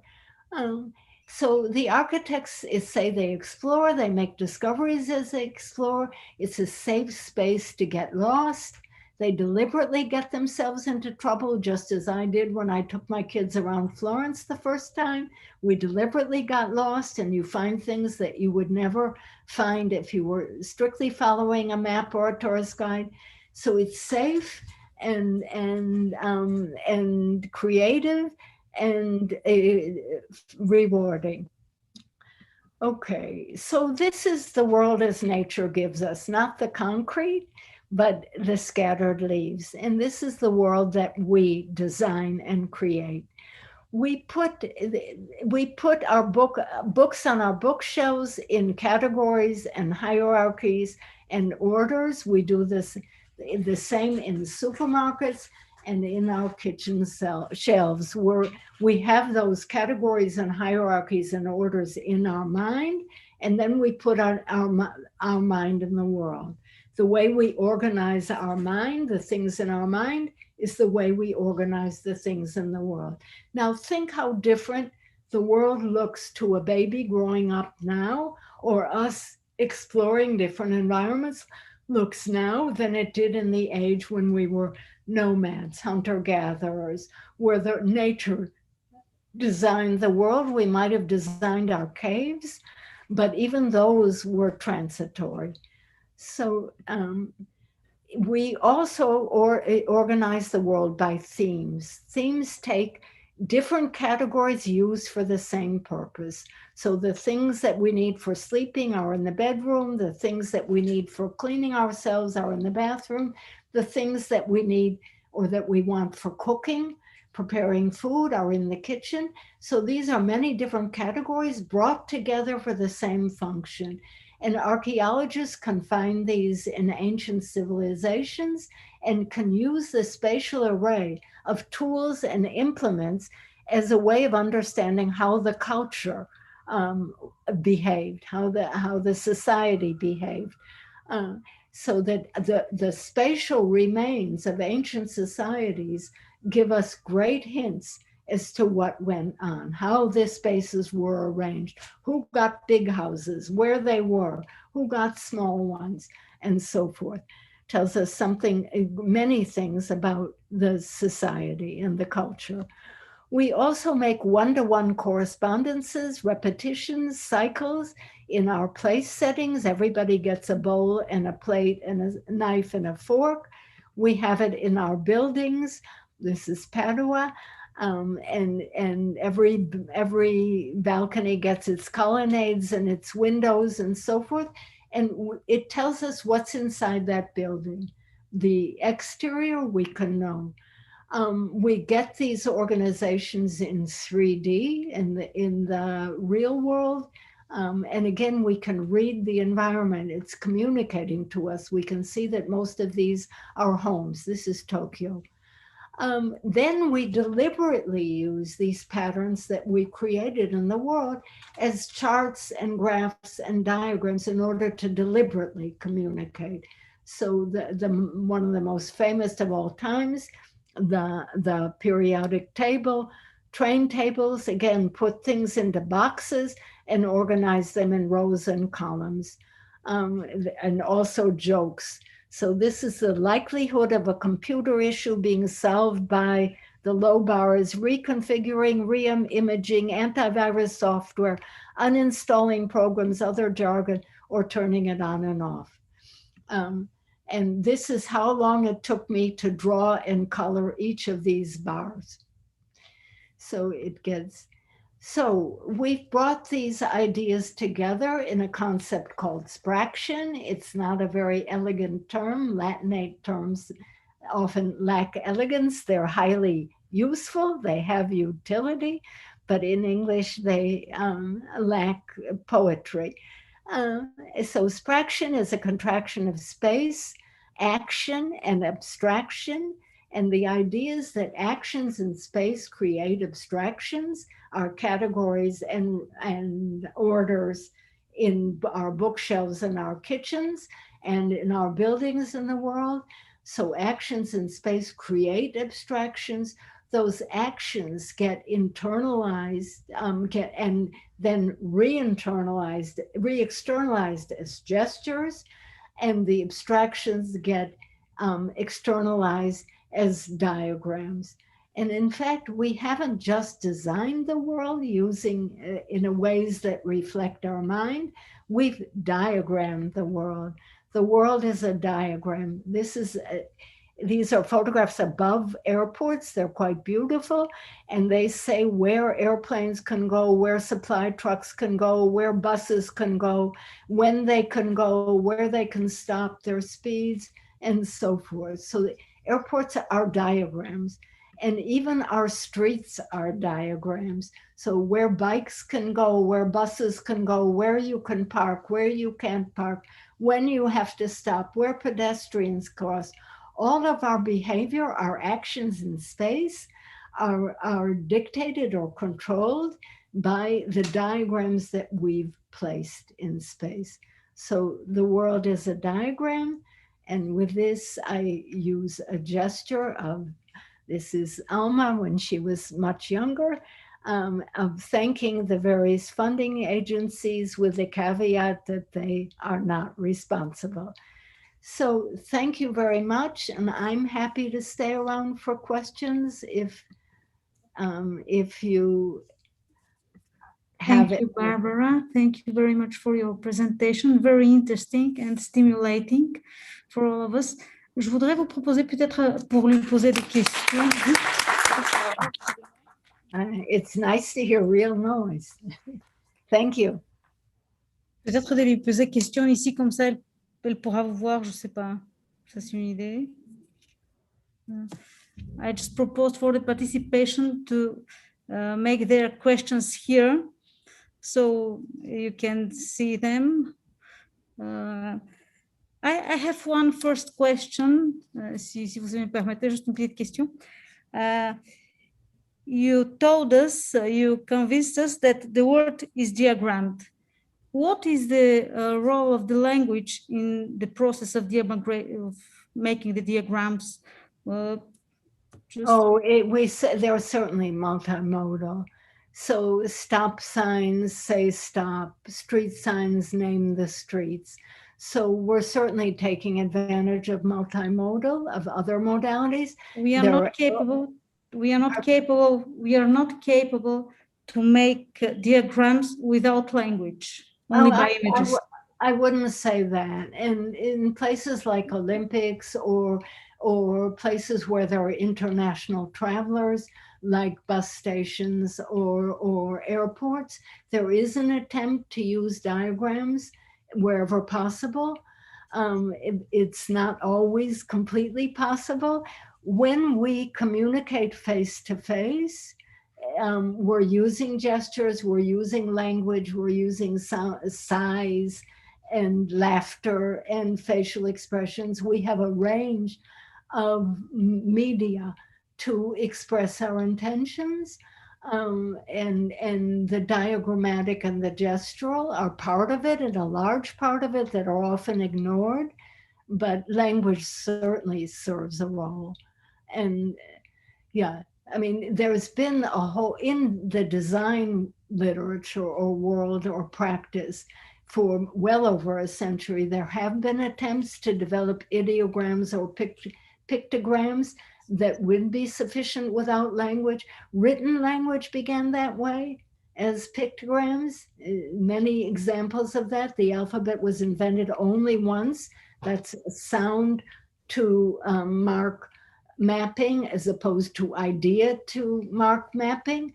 But even the ideographic languages found need to represent sound in some way, and words that were just more efficient. So Again, there are repeated attempts in the design community to work with aphasics. The armies of the world have tried to do it for working for when soldiers confront people whose language they don't speak, to have pictograms and point to them. Doctors in many hospitals have that sort of arrangement for patients who don't speak the local language. I mean, in New York, we have probably hundreds of different languages being spoken. So any one of those people can show up at a hospital and not know much English. And you don't always have somebody on the staff that speaks that particular language. So there are attempts to use pictures. They're often insufficient, or they're right. So and language can be insufficient for mathematics. Right? Mathematics and logic developed their own symbol system because language, it was too ambiguous. And then there are arguments in philosophy, aren't the equations and too ambiguous? And they are. There's room for ambiguity almost everywhere. Communication is complicated. Thank you very much. D'autres questions?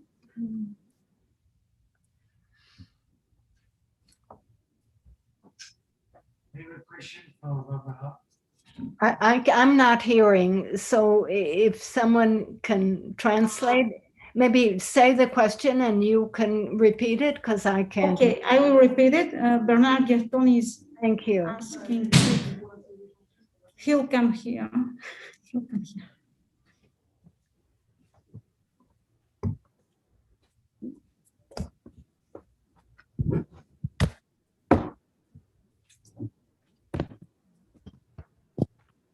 Thank you very much for a beautiful overview about thinking Hello. space cognition. I have a question about memorization and externalization. And for you, what is the gap? What is the difficulties between the state of memorization and the state of externalization? What is the gap, or what is the main difficulties for you in this space? Could you understand my question? Yeah, no, I didn't get I still am having trouble hearing. The microphone's not very good. The distinction between what and what? Between the memorization, process of memorization, and then when you do a drawing, for example, you make an externalization of this process of memorization.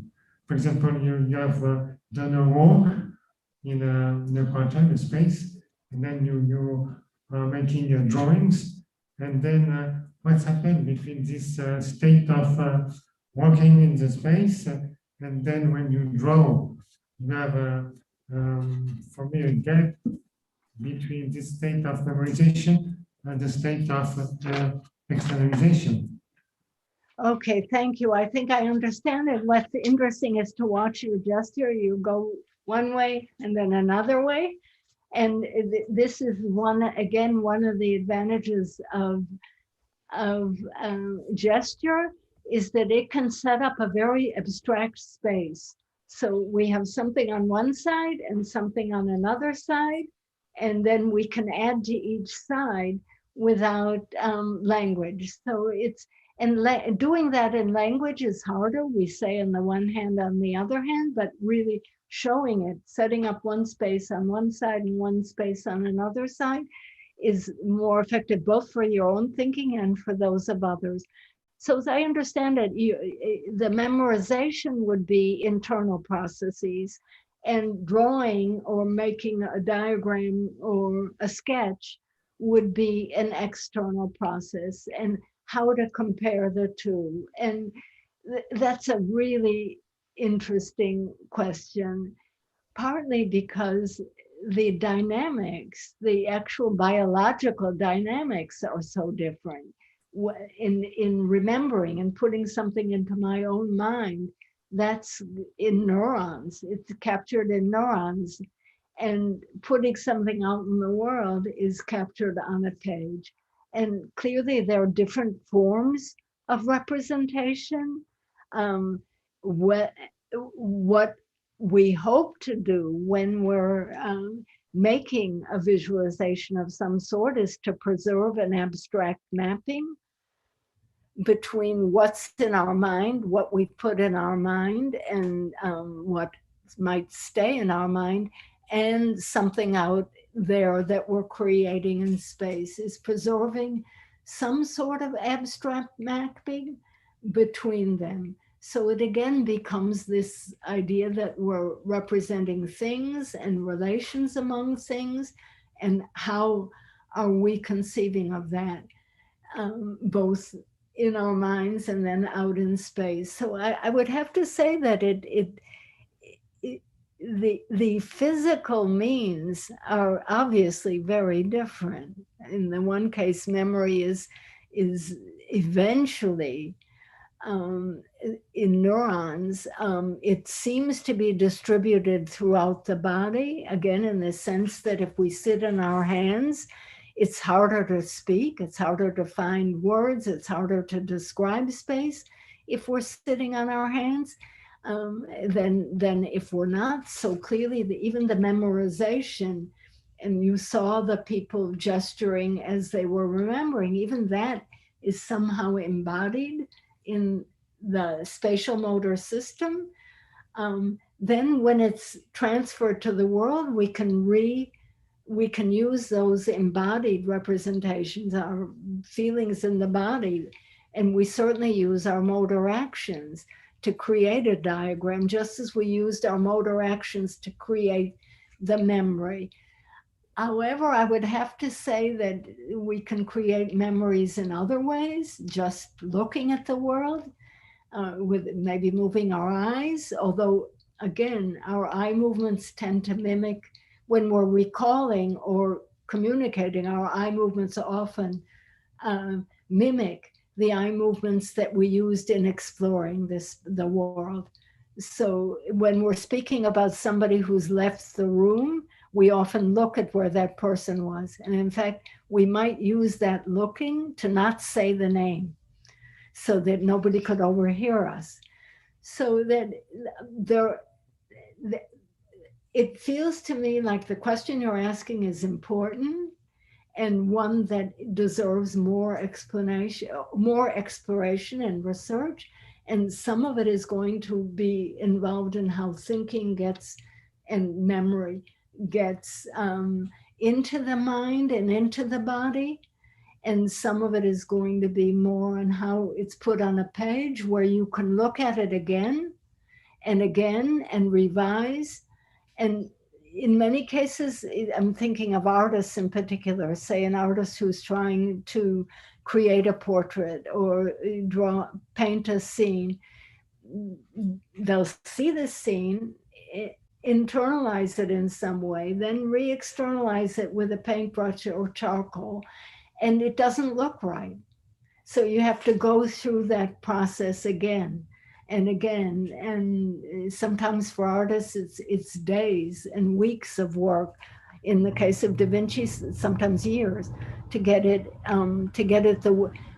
the externalization the way they conceive of the internalization. And even there, the internalization is changing. And through the re-inspection, through the re-embodiment in some way, and then the re-externalization. So that becomes a cyclical or a spiral sort of process of getting things into the mind and the body and then out again. And it's going to be complicated because it's going to involve the muscles and the neurons in different ways, both the internalization and the externalization, but some of those ways are undoubtedly quite similar. And there's a method to teaching to draw, to draw. A famous art teacher who taught people to draw, say, drawing naked men and women.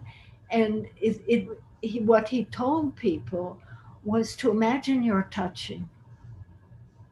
because especially initial artists have trouble getting the 3 dimensions.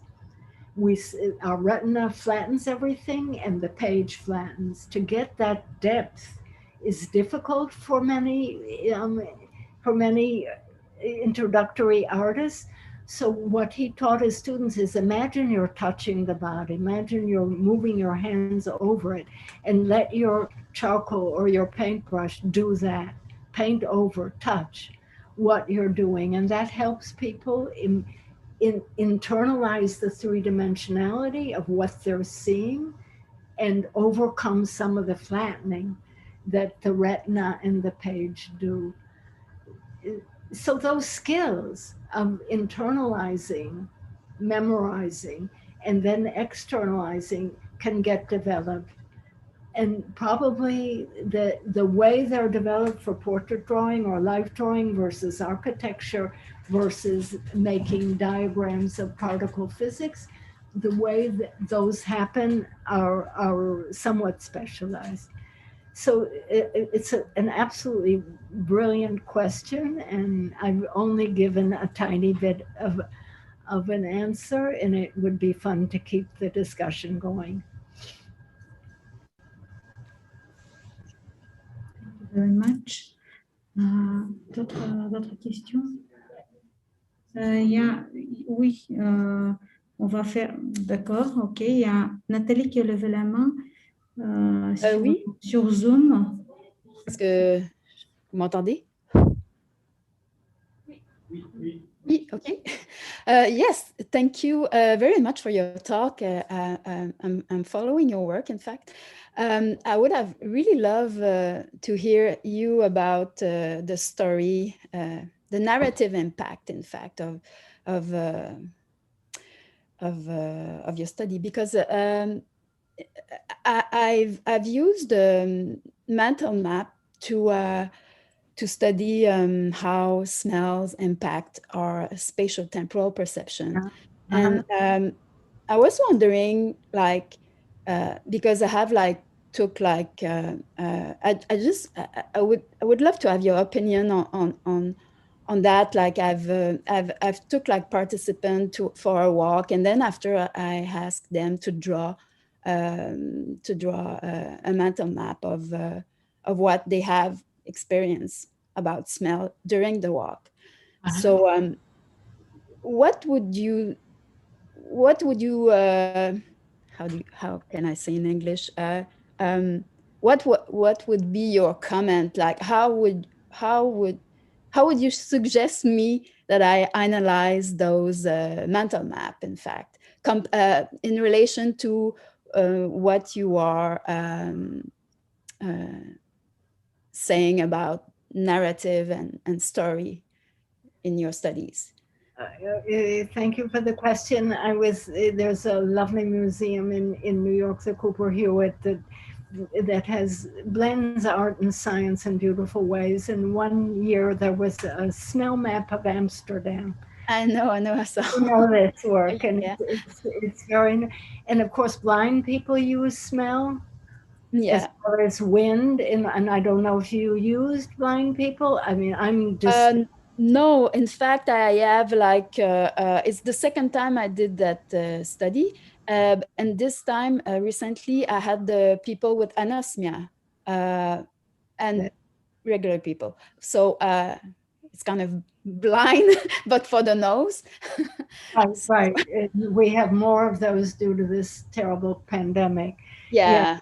Right. And women tend to have better senses of smell than men. And I can no longer see or hear, and even my touch is compromised, but I am left with smell, which is not great.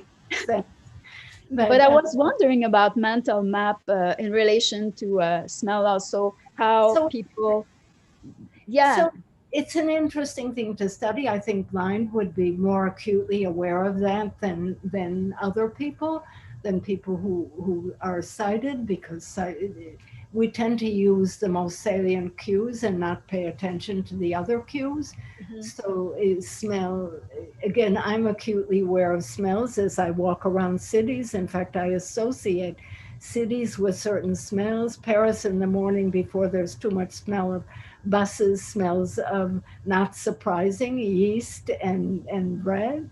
And Denmark smells like butter and yeast and bread. And, and Lisbon smells like salt cod. And Kyoto smells like some sort of fish sauce. So I'm acutely aware of smells and how cities really differ in their overall smell. The buses and cars overcome everything, unfortunately. But, you know, narratives are more than just a route. Narratives, and I've written on this and I can send it, narratives really have to have a beginning, middle, and end. And so that they, and then there have to be reasons linking things in order to get narratives. People very easily make narratives. So when we ask people to give routes, they tend to turn them into narratives. So it's a longer story, and maybe your people did, and it had a meaningful beginning, start point, and then a meaningful end point, the way a route does. But then you get narratives that are stories, and they need suspense maybe, and they need characters maybe, and they need motivation maybe. There's a family resemblance set of features that narratives or stories need over and above just a sequence in time. And even the sequence in time, of course, is selective. So you're selecting on smells. Would people be more acutely aware of smells at turning points than other times? Because that will be the key to remembering the route, would be the turning points where I have to turn. So would people are more sensitive to landmarks at turning points, visual ones, so would they be more attuned to smell landmarks at turning points? So, I mean, it would be interesting to look at all that. We got interested in narratives because of comics.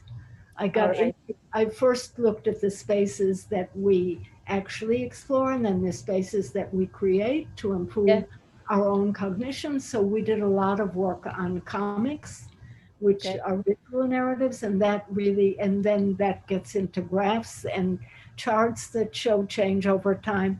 So again, that's a much longer story, and I do have a talk on that, and I do have papers. So okay, thank you. I can send you, but your direction is certainly lovely.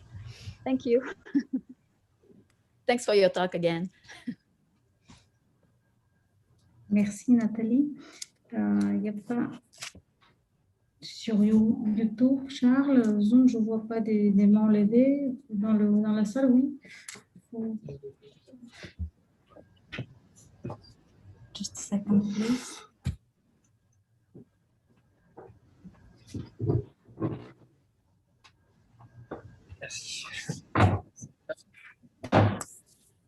Hello, Barbara. Thank you very much for your talk. Thank you. I have a very general question that people may have asked you a million times before, so please forgive me for this question. While listening to you saying that cognition comes from motion, it may be easy to jump to conclusion that everything that moves has cognition and can think. So where do you place the limit between species that don't think and species that think, if there is a limit according to you, please? Yeah, thank you for the question. It's one of those unanswerable philosophical questions and gets into what do you mean by thinking? And, you know, I'm not up to date in the philosophy, so I'm a little hesitant to say anything, but thinking might involve making novel on-the-spot decisions that could go either way and might be novel, not overlearned, but even the learned ones once were novel. So I mean, do viruses learn to go towards certain things and not others? I think amoeba do, one-celled animals. only one cell. I think they do. It has been shown that they can learn. So if learning implies thinking, and where more than one decision is possible, then amoeba might do it. But you know, I'm a little afraid to tread on philosophical grounds, but just raise those sorts of issues. I mean, viruses are very much in our mind on this day, and or this year, or these 2 years. It's stretching into, and how much they learn. They certainly probably go in certain directions and not others, and it may be determined by sensing as opposed to wind or other physical external features. But if it's some internal decision, then you might call it thinking of some sorts. You know, eventually you're going to get into an issue of consciousness and other issues that get really hard. So I don't know whether you have thoughts on that, but well, maybe I could just refine a little bit my question, because it's true that talking about thinking is not helping you to answer it, because thinking could be anything. Regarding the very specific topic in thinking, which could be something that is interesting to me, spatial representation. Where do you think species have the need to construct spatial representation as soon as they move? Is there something that everything must have to do as soon as they move?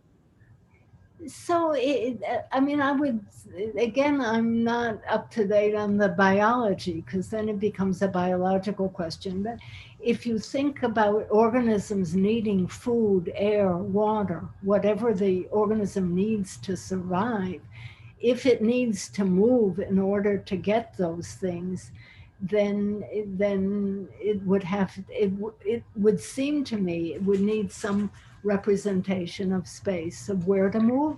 Now, what I'm saying, I mean, if the organism can sit in place and get all it needs, and you might think of grass in this way, then that it might not need to represent space. It might just respond to the environment, is the way grasses move in the wind and move to, well, if they're moving toward the sun, that would probably indicate there's something internal that allows them to detect the sun and then lean toward it. So that might be early evidence, but again, I don't know the biological mechanisms well enough to know if that's the case. But it would seem to me that if you need to move toward the sun, then you need some sort of internal representation of space in order to follow the sun and lean toward it. So it would seem to me, and I'm making this up, you're asking questions that are excellent that I hadn't really thought of, but if you can't get what you need to survive without an internal representation of space, then of some sort of space or responding to space, maybe representation is too strong a word, but I have to be responding in some way to the space around me. So, and that has to somehow be inside, I think. Yeah, does that get closer at what you're asking, or? No, it's okay. Thank you very much for your insights. Okay, but if you have more ideas, let me know. You've aroused my curiosity. Thank you very much.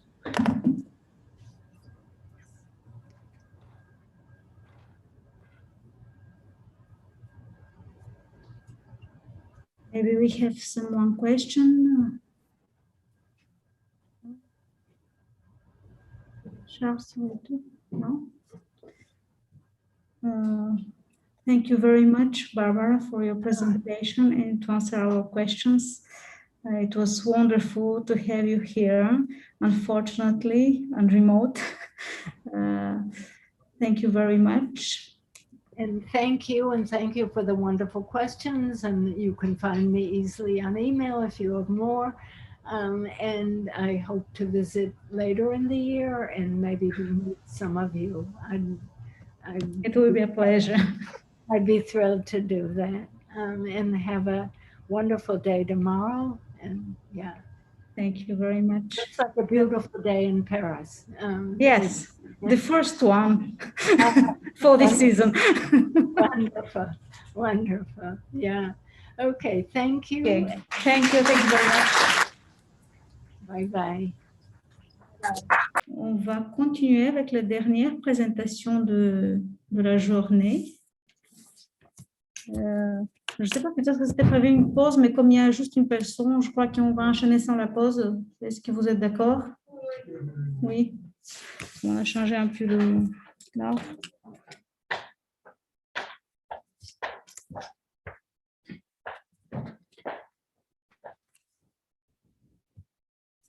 Alors, comme je disais, la dernière présentation d'aujourd'hui, c'est Dos Guederman du Centre de recherche sur les arts et le langage de l'École des hautes études en sciences sociales. Elle va nous parler de cartographie d'une occupation, une déclaration exprimée graphiquement. Et la présentation, ce sera en anglais, c'est ça? Oui. D'accord. Donc, 12e intervention en anglais pour la journée. Voilà. Merci. Bonjour.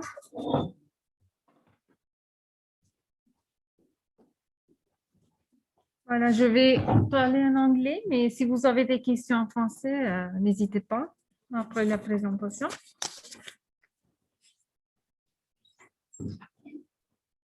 So today I'd like to talk about a performative experience of mapping in New York's Occupy Wall Street movement that occurred in fall 2011. The performative mapping in question concerns an artwork created by a visual artist, Rachel Sharagas, during the occupation of Scotti Park in Wall Street district in Manhattan. As an artist and activist, she was not the only one who put in practice this artwork, but it entailed a participatory process through which the official declaration of occupation of New York City issued by the General Assembly of the movement, which was a written text. It was transformed into a graphical rendering and became one of the notorious artworks in the Occupy Wall Street. Before getting into details of this performative mapping, I'd like to very briefly speak of the social movement to Occupy Wall Street in order to contextualize the actions in question. So the occupation of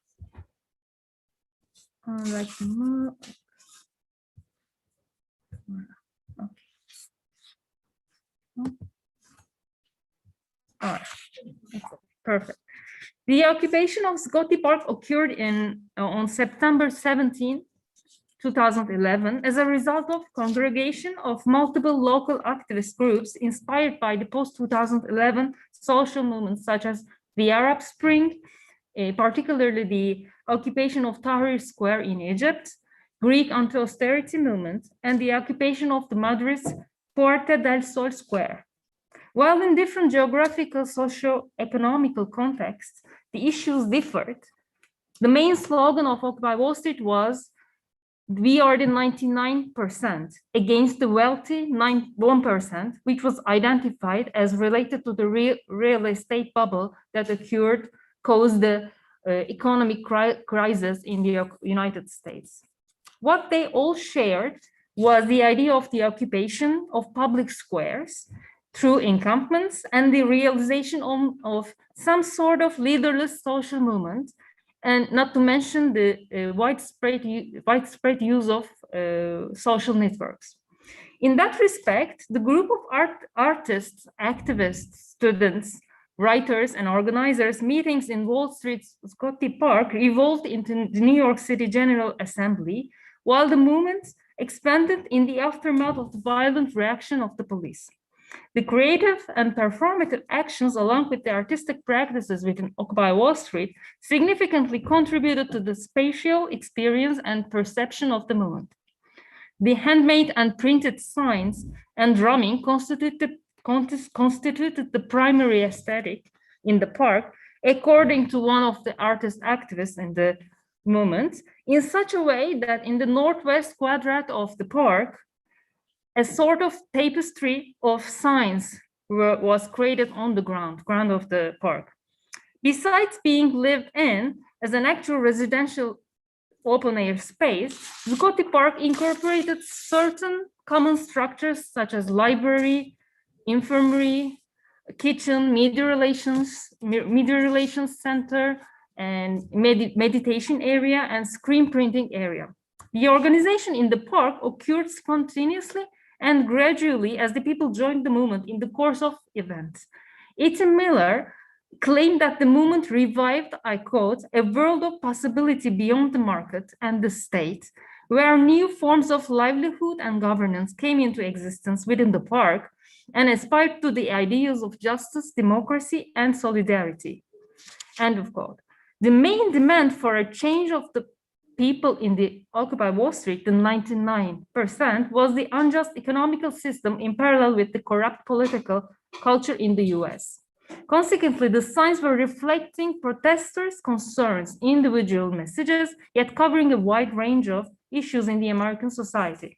The house, for example, the house foreclosure, the climate change, the power of the 99%, the wealth of the 1%, the violence of the NYPD, the poverty, hope for a democratic society, the greedy Wall Street, Medicare for all, and etc. The people's relationship to the signs was performative as they were not only creating them, but also curating, lining them up in the space in different orders. That ephemeral but temporary nature was indeed a crucial point, not only in sign making, but also in many other performances, performative actions during the movement. Rachel Shirages, the visual artist that we're talking about, she's the creator of the artwork. She was one of the activists who participated to the General Assembly of the Occupy Wall Street, and that the declaration of the occupation of the New York City, it was composed and announced on September 29. While she participated to this meeting, and she defined herself, I quote, as a classical story of being activated into political work through Occupy. That day marked the beginning point of the creative process in which she, first of all, became a member and organizer of the Arts and Culture Working Group, which was one of the working groups and committees in the movement.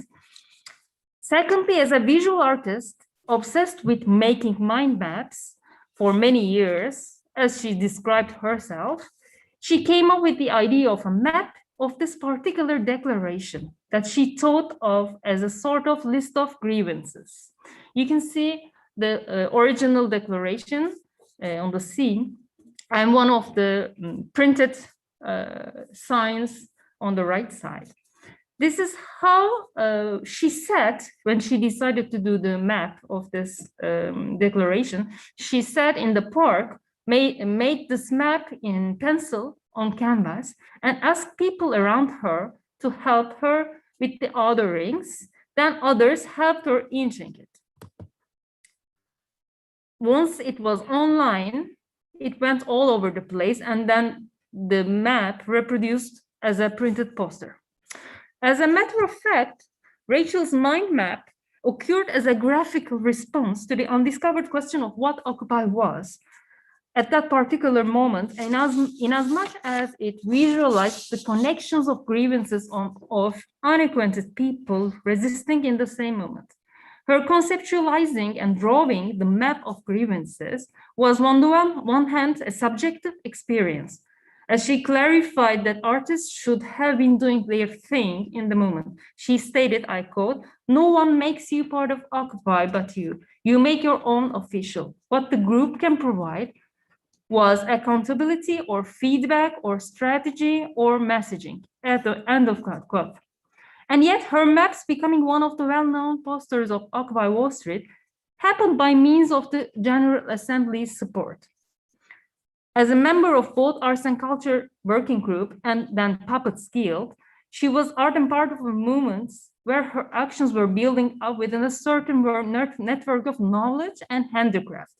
As Micah White affirmed, I quote, Occupy thrived when it benefited from a specialist knowledge of its participants. The strength of true horizontalism comes from recognizing that our fundamental equality, our shared humanity, is derived from our diversity, end of quote.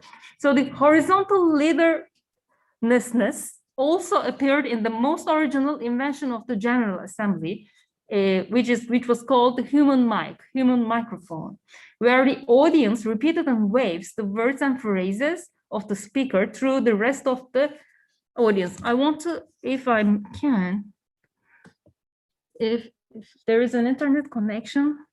Yes. No.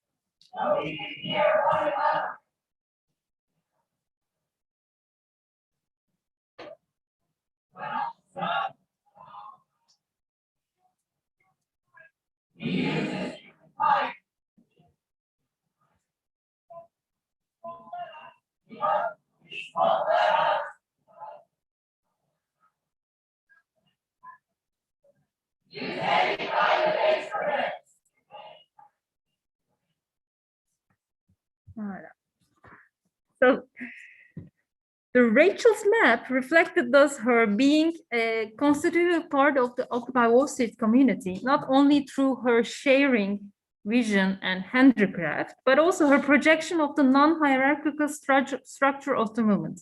In other words, the map enabled a circular visual reading of the written declaration in a similar fashion to the decision-making process of the General Assembly.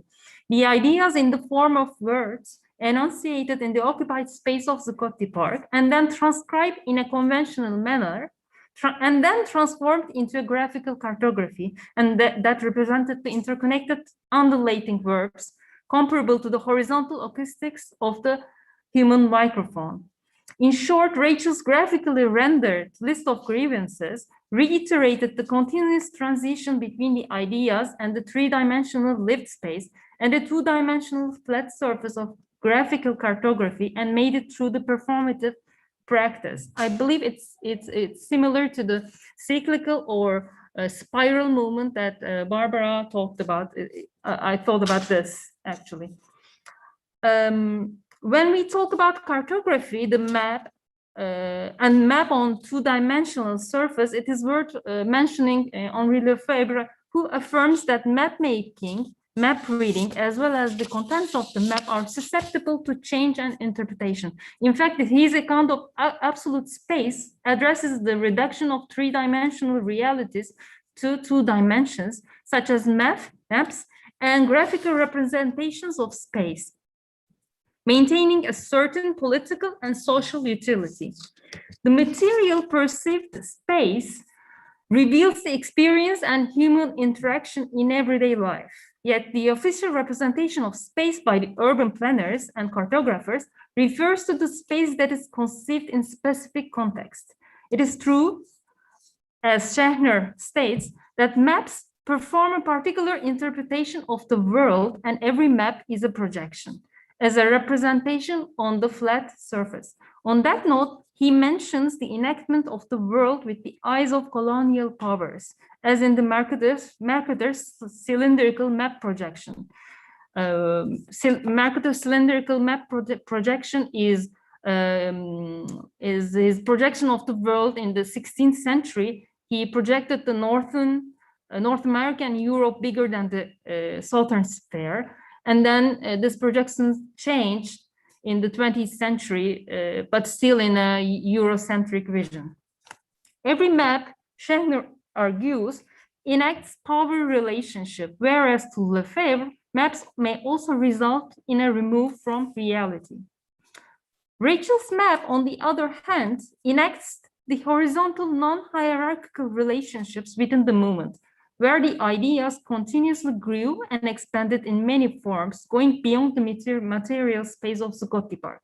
The artistic production, the imagination, the sensible and the dreams, thus the non-verbal realm, introduced an effective aspect in the shape of images and symbols.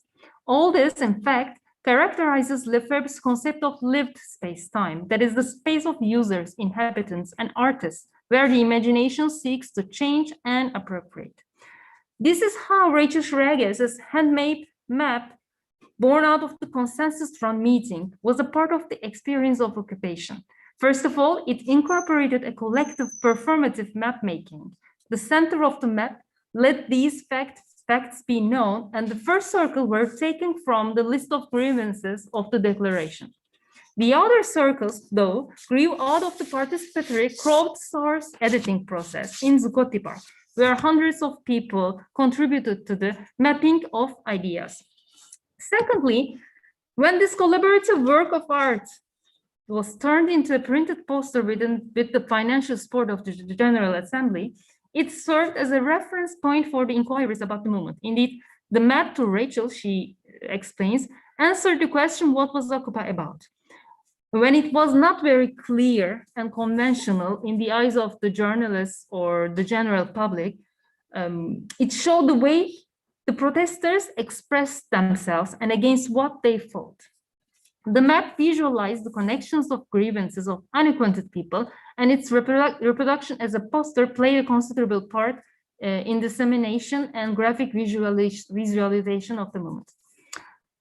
Barbara Tversky writes that, I quote, creating a map means integrating many different experiences and flattening them to a plane, end of quote.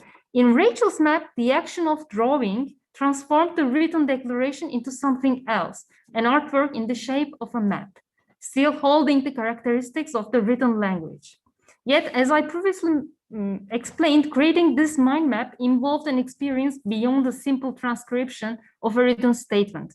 The action itself was an act of incorporation of multiple experiences of multiple people into a two-dimensional surface. On that surface, the declaration formed the core of the artwork through which the bubbles of ideas expanded into connected rings of common grievances. Indeed, the highlighted statements are increasingly interconnected world obscures the underlying truth that all our grievances are connected. On the top of the mind map, verbalize that.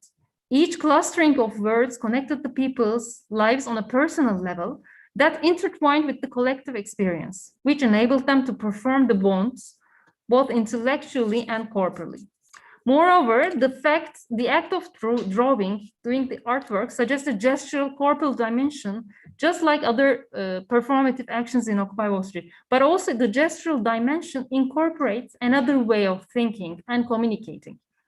For example, maybe you could see in the video before, at the end of the video, they were moving their hands. So it's about the hand signals in the Occupy Wall Street. We could observe the use of specific gestures during the assemblies, hand signals instead of words to communicate. In that sense, those gestures have direct meanings and they resemble the way the maps and graphs communicate. As actions in space, gestures and maps are dynamic and static at the same time, reflecting the interconnectedness of the perceived, the conceived, and the lived space-time. And their difference lies on the temporality, as Tversky specifies. Gestures are performed in here and now, while the maps and graphs do not depend necessarily to the present time, but they interconnect the past and the future, like the language. This difference also refers to the temporariness of the gestures in the present time interaction. Their representation of thought differs from the map and the graph, which lasts. Rachel's map as an object and as a representation of map-making process, I believe, gathers the gestural corporal dimension with the transcription of ideas and of context. It certainly embodies the gestural dimension while transcribing the whole experience of space-time. So I'd like to finish with these two photos from Zuccotti Park during the occupation that to me demonstrate how the spatial 3D experience could be connected to the two-dimensional restructuring.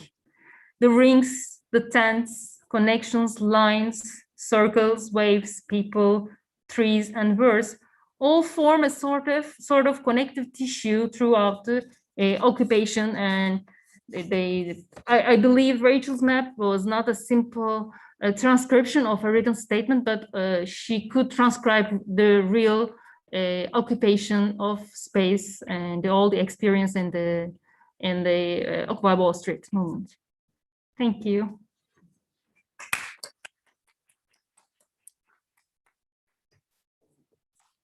Merci beaucoup. Alors, on va continuer avec les questions. Peut-être que vous avez des questions. Non? Je suis fatiguée. Une question. C'est dommage qu'on ne voit pas le parc.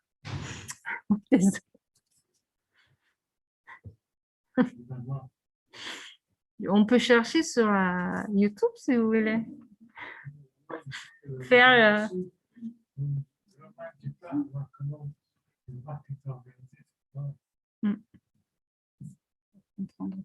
Je cherche.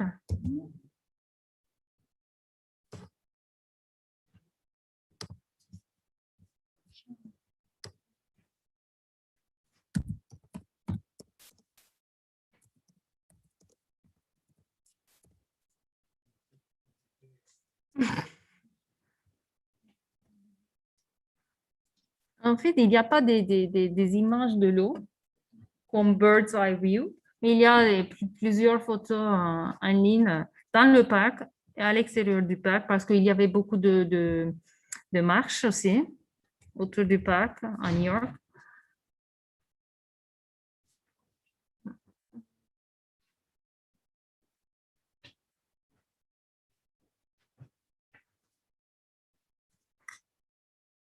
Dernière photo que j'avais montrée, en fait, elle est connectée avec...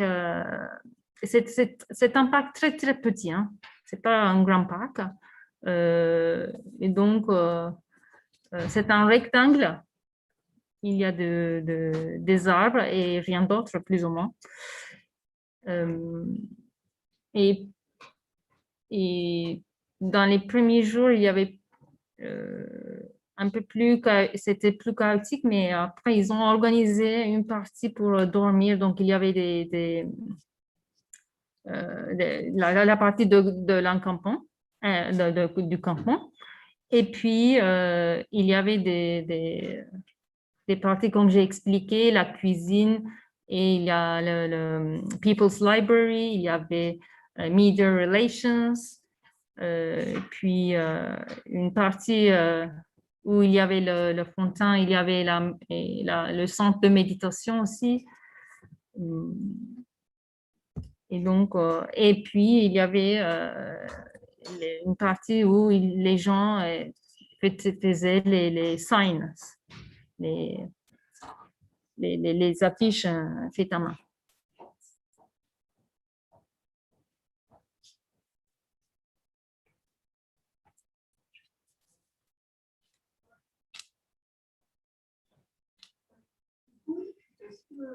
Est-ce que la carte ressemble finalement à un plan des lieux avec des situations particulières qu'on placerait sur l'espace? Sur la carte? Ouais. Bon, la carte n'est pas organisée comme ça. En fait, sur la carte de Rachel, et le centre, ça commence avec le centre et les premiers cercles, c'est de la déclaration, de la written declaration.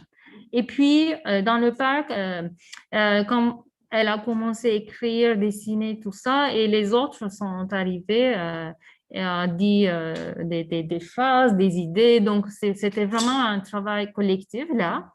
Et elle a commencé, mais elle n'a pas fini toute seule. Elle a fait avec les autres comme dans les deux sens, c'est-à-dire les idées, ce qu'elle écrit, c'était un travail collectif, mais aussi le travail de dessin aussi, c'était collectif. Elle n'était pas la seule. Elle a commencé, peut-être, elle a commencé la création de la carte, mais elle n'a pas fini toute seule. En même temps, ça ressemble à une carte touristique, et il y a aussi ce côté artistique. Oui, bon, elle est artiste à la fin, donc... Non, mais je pensais au pictogramme un peu. Est-ce que, du coup, est-ce que toi, tu as l'idée après de placer sur cette carte des éléments en rapport avec l'espace humain, c'est-à-dire par rapport à l'espace géographique du terrain? Voilà, c'est ça ma question. J'ai pas compris. Il y a le terrain lui-même, Oui. l'endroit où les gens occupaient l'espace. Il y a cette carte subjective. Et je me demandais par rapport aux gens qui ont été actifs sur ce terrain, si on pouvait avoir un lien entre les deux cartes. Je ne sais pas. Non, il ne se superpose pas, mais est-ce que ça aurait pu justement être attribué à un espace concret? Je ne crois pas qu'elle a attribué un espace. C'était juste la carte, je pense, était attribuée à l'expérience de l'espace plutôt que l'espace même. Donc, je peux expliquer comme ça peut-être. Et j'avais une question plutôt par rapport à l'organisation de la carte. Je n'ai pas vu, mais je vois également qu'il y a des discours qui sont organisés différemment, c'est-à-dire par rapport au sujet. Parce qu'à l'intérieur, donc, il y a cette question d'énonciation, il y a toujours les day. Et puis ensuite, il y a d'autres domaines qui sont extériorisés, comme la question des genres. Donc, on va lire des problématiques qui sont peut-être plus externes, qui sont liées, mais qui ne sont pas peut-être centrales. Donc, je ne sais pas si là, il y a également une représentation des discours qui est propos ce type d'aménagement de l'espace.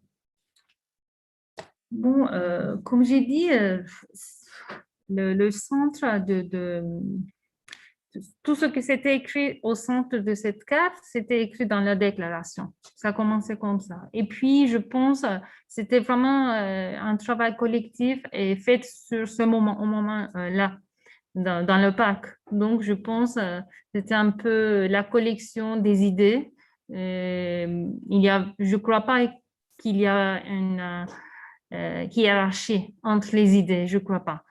Mais si on regarde plutôt, si on prend la déclaration et la partie plus petite, écrite plus petite au centre, on ne comprend pas. On voit plutôt les idées qui encerclent la déclaration. Donc, les idées vraiment des gens qui sont là dans le parc, qui font cette carte ensemble. Et pour moi, par exemple, c'est très intéressant comment elle a encadré la carte. Donc, elle n'a pas laissé, comment dire, libre, un peu encadré pour le tenir dans une forme carrée. Je ne sais pas. C'était intéressant pour moi parce que d'une part, les gens qui ont occupé The Colloque Park, ils continuent à dire qu'il n'y a pas une organisation ici, il n'y a pas un chef. Pourtant, il y avait beaucoup d'organisations selon moi. Donc, parce que comme je fais un travail de thèse sur les deux mouvements, et l'autre mouvement, il n'y a pas vraiment d'organisation, pas du tout, à cause de plusieurs choses, beaucoup de violence, tout ça. Mais, et là, par exemple, à Wall Street, et pour eux, tout le mouvement était unorganized, complètement.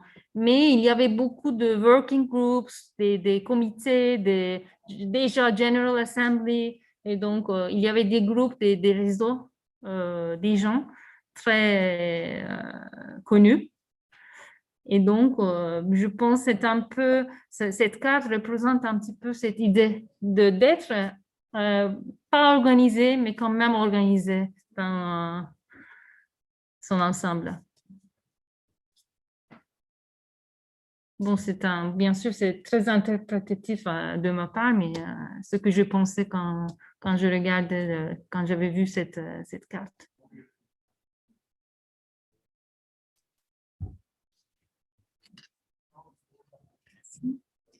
Merci beaucoup. Alors, vous avez d'autres questions à poser, Charles? Est-ce qu'on a quelque chose sur YouTube? Non, pas de questions, pas de remarques.